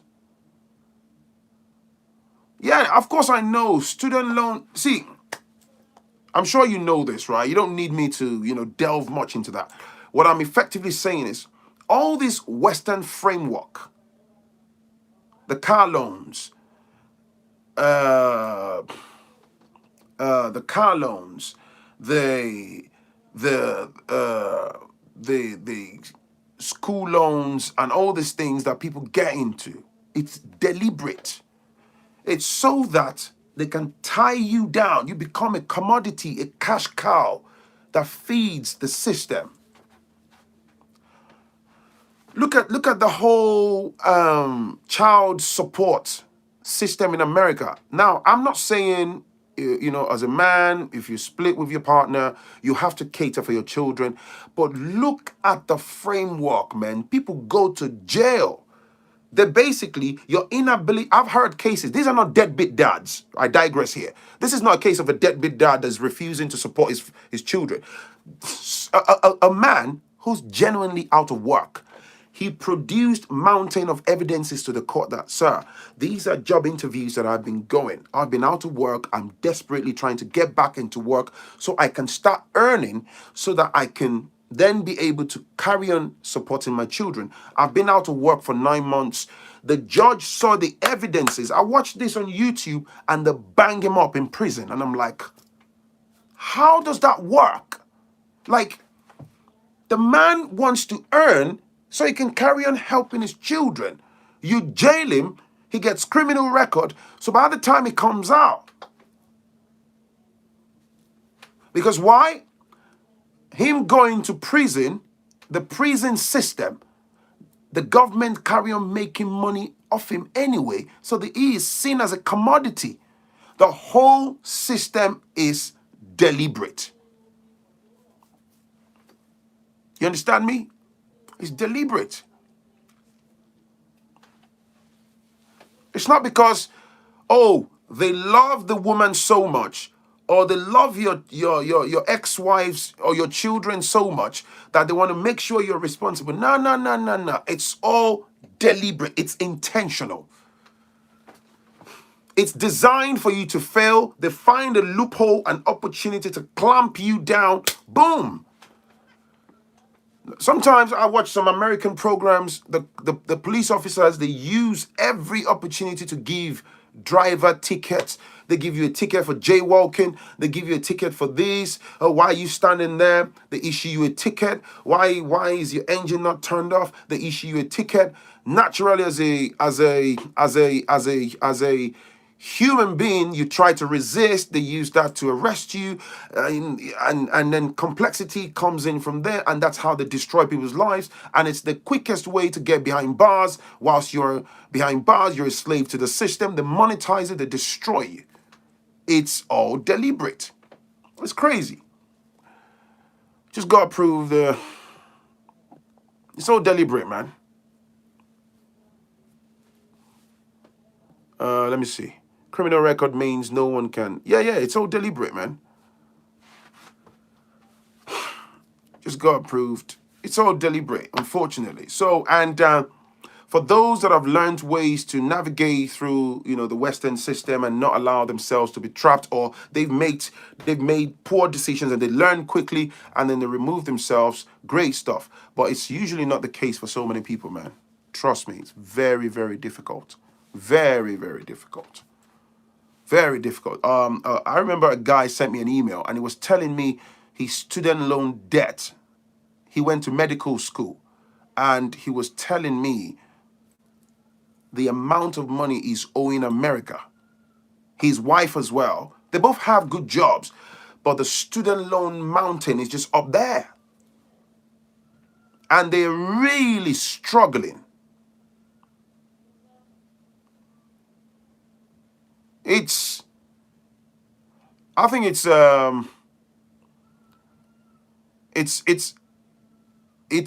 what do you call it? It's intentional, like I said. It's intentional to make sure people are trapped into the system and you carry on paying. How do you see economic cooperation throughout the African diaspora, for instance, West Africa and the Caribbean? People have got to be willing to make economic cooperation happen. We've got to be willing. I know a sister that makes $45,000 as a psychiatrist with a master's degree and has over $200,000 in student loan. How? How can you, man? Hey, yo. Thank you. Onye career it will be. I love that. It's easy to get school loan, house loan, credit card, but not business loan. That business loan is pretty much opening avenue for financial empowerment so you can break free. You can build an empire, not just for you, for generations behind you. So they're not going to give you that. It's the same way here in the UK. If you go to the bank, and if I go to the bank tomorrow and I say I apply for a car loan, Oh, as long as I make the checks, right? They'll give me a car loan. They will. Or when you go for business loan, phew, they will have 1,001 reasons not to give you the loan. I totally agree with you, Franklin. The system, student loans, and any type of loans, child is deliberate. It's a choice to live this type of life. You can get out of debt and live debt free, of course. And see, you can. I agree, my brother. You can get out of debt, and that's, let's put a clause in there. That depends on the size and complexity of the debt we're talking about. If you see the light quickly, or your debt is minimal, something you can get rid within a short space of time, great stuff. There are people, just like what that gentleman put on there. Somebody's on $45,000 a year as a psychiatrist with a master's degree, and she has $200,000 in student loan. Come on, bro. Let's do the maths, man. How many years do you think it's going to take to pay that off? Do you see what I'm saying? And I can assure you there are millions like that person. It was also frozen for another 6 months during COVID. That means nothing, man. My blood cousin who studied in USA and had been there for 20 years rushed back to Zambia to sell his father's land at $60,000 to go pay university credits as they posed to grab his house. Can you imagine? He had to go to Gambia to sell his father's land to go pay university credits in the West because he was about to lose his home. You see that? The difference for a student loan is there is no check for credit worthiness, and how many 19-year-olds can understand the pluses and minuses for taking on all that debt? Of course. And again, to have a system like that, think about it. You see what you just said? There is no credit worthiness check to give you a mountain of student loan. It's deliberate, right? I remember years ago when I was in uni down in London, right? I remember years ago, first year, I studied information systems, BSc information systems. We just started. First week, you know, when you do your induction and all that, we barely just started. There was a part, right? They had all the major high street banks, Barclays, HSBC, NatWest, all of them came. They gave them a room each in our hall area, yeah? So they just came into our lecture room and said, oh, the banks are here. You can get student credit cards. You don't have to pay any interest. In fact, if you spend it, you don't have to pay anything back until you finish uni. You can get up to £5,000 credit limit. You can get this. Imagine a system whereby they catch you when you are young and fresh, you're gullible, you're blind. I remember, I'm not going to lie, we queued up into the hall. There was Barclays, there was HSBC, all the major high street banks. And then you walk in there, and it's like, and then they're like hawks. They're desperate. Oh, excuse me, can you come here, please? We have each bank is basically hunting. There was massive queues. We're laughing, and you're young and naive. Excuse me, can we just stay in a straight line, please? And they give you a form. This was years ago, man. Everyone's feeling. And then I think I got one with, was it Barclays or was it NatWest? You don't even have to have an account with them. Do you see what I'm saying? Just show them your student ID, you fill it on the form. I think it was Barclays or was it Halifax? And they said, oh, they'll get in touch with us and all that stuff. And I remember getting a letter in the post within a week. Boom! They started me off with a balance of £3,000. I'm not going to lie, man. I remember back then, I saw it. My heart went, doof, doof. Like, whoa. I got two. One of them, I spent a bit, but fear won't let me go too deep into the money. So eventually I returned the cash. See, one of them, when I returned it, I returned it. I think it was Halifax. He had £3,500. When I returned it, they were arguing on the phone. It's like they didn't want me to return it. I said, I don't want it anymore. Because I didn't spend it at all, right? As soon as it was Christmas, months later, they sent me a letter in the post that I had a credit limit increased to £12,000. I just ripped the papers up and put it in the bin. I mean, afterwards, I later got another credit card and stuff. And, I don't have any credit cards anymore now. Because they are entrapments. You make mistakes and then you realize later. That's how they tie people with, some people got 3 credit cards. Some got 2. Some got, yeah. All you had to say is you're a student with uni. I don't know what it is like now. This is your uni. What year did you start? What program? What department? You put all that in. So they check that you're a student. They'll just give it to you. And then when you come out of uni and you graduate, if you graduated today, like a month later, the letter starts to come. Then they start chasing you. Then you understand the implication of the debt, the pressure. You start running from pillar to post. As soon as you start whatever job, they want the money. There's no free money, man. And that's how a lot of people get caught up. And I know some of my peers back then, even people that get student loans. Oh, yeah, I'm getting student grant, all these loans. People blow it. You spend it. Oh, you don't have to pay back until you graduate. The 3 years at uni fly past very quickly.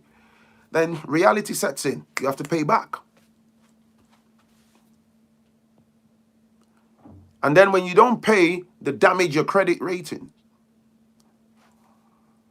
In fact, I remember a friend, this is interesting. He had so much debt. This is not even funny. I don't know where that guy is now. It's been many years. He had so much debt. He then got a job within financial services, right? They had to then do a credit check on him. And then they saw all the debts and they terminated his job. He had always wanted to work in the financial services. And that was how the problem started. He could not, for years, he couldn't get back in. Nobody tells you. Imagine if somebody had told him, these are the implications. If you do this, this is going to cost you. Don't do this. Don't sign for that credit card. Don't take that. In fact, let me tell you, some of us, when we take those credit cards, some of our parents are lurking in the background with emotional blackmail. They want to use that money to do X, Y, Z. I know people that took credit cards when they were in uni and gave it to mom and dad. Mom and dad will then use emotional blackmail to flip it back on you and ask you to go and pay it. That, oh, all these years that they've been suffering and raising you, you should be ashamed of yourself that you can't assist your parents. So they contribute to the damage of your credit rating. And then some of those things actually leave cracks in relationships. There was a friend that his mom and dad got him to sign for loans.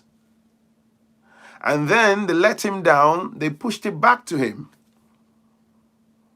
And he got angry. He moved out. When the letters started coming from the loan company, his parents redirected the mail for him to his new address.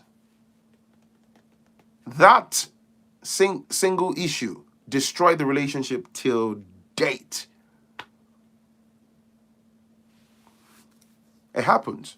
So in a sense, those are selfish parents who took advantage of the naivety of their child to cater to their own selfish interest. It's not funny. I'm giggling, but it's not funny.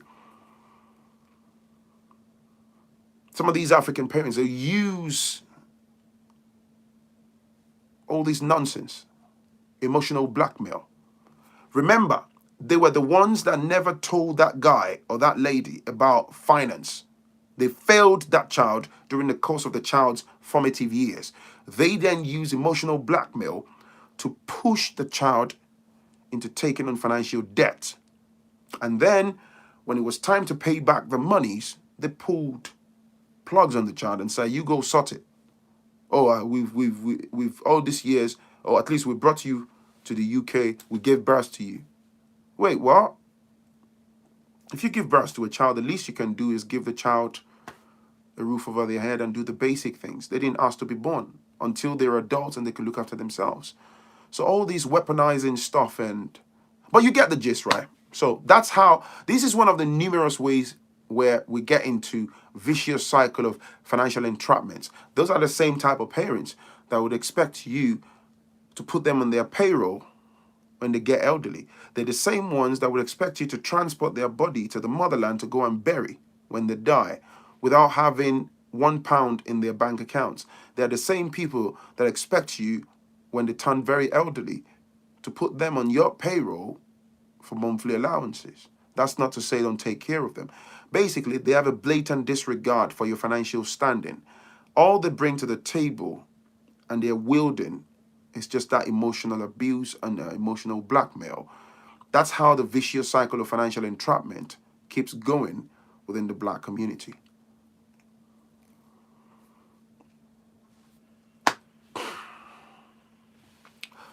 Thank you.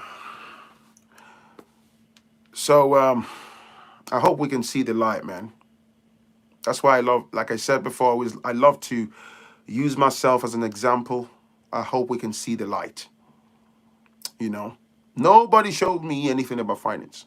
I had to figure out. Man. Thank you for the super chat. It's been amazing, man. It's been absolutely amazing. Nice talking to you people. And I should have another live stream tomorrow. The Denika Ali, my mother's only 50 and she's on my payroll already, including my elderly brother. Hey, yo, stop it, man. Stop it. I'm trying to log off here, man. Don't kill me, man. My mother is only 50 and she's on my payroll already. The one that made me laugh is including my elderly brother. Why is your elderly brother? Anyway, hey, don't get me started, man.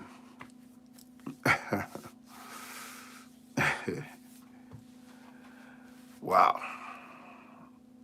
If you can't cope and you really have to sort your life, you must look at how to adjust your financial commitments. That's all I'm going to say. I'm not saying don't sort mommy out or whatever. That's not what I'm saying.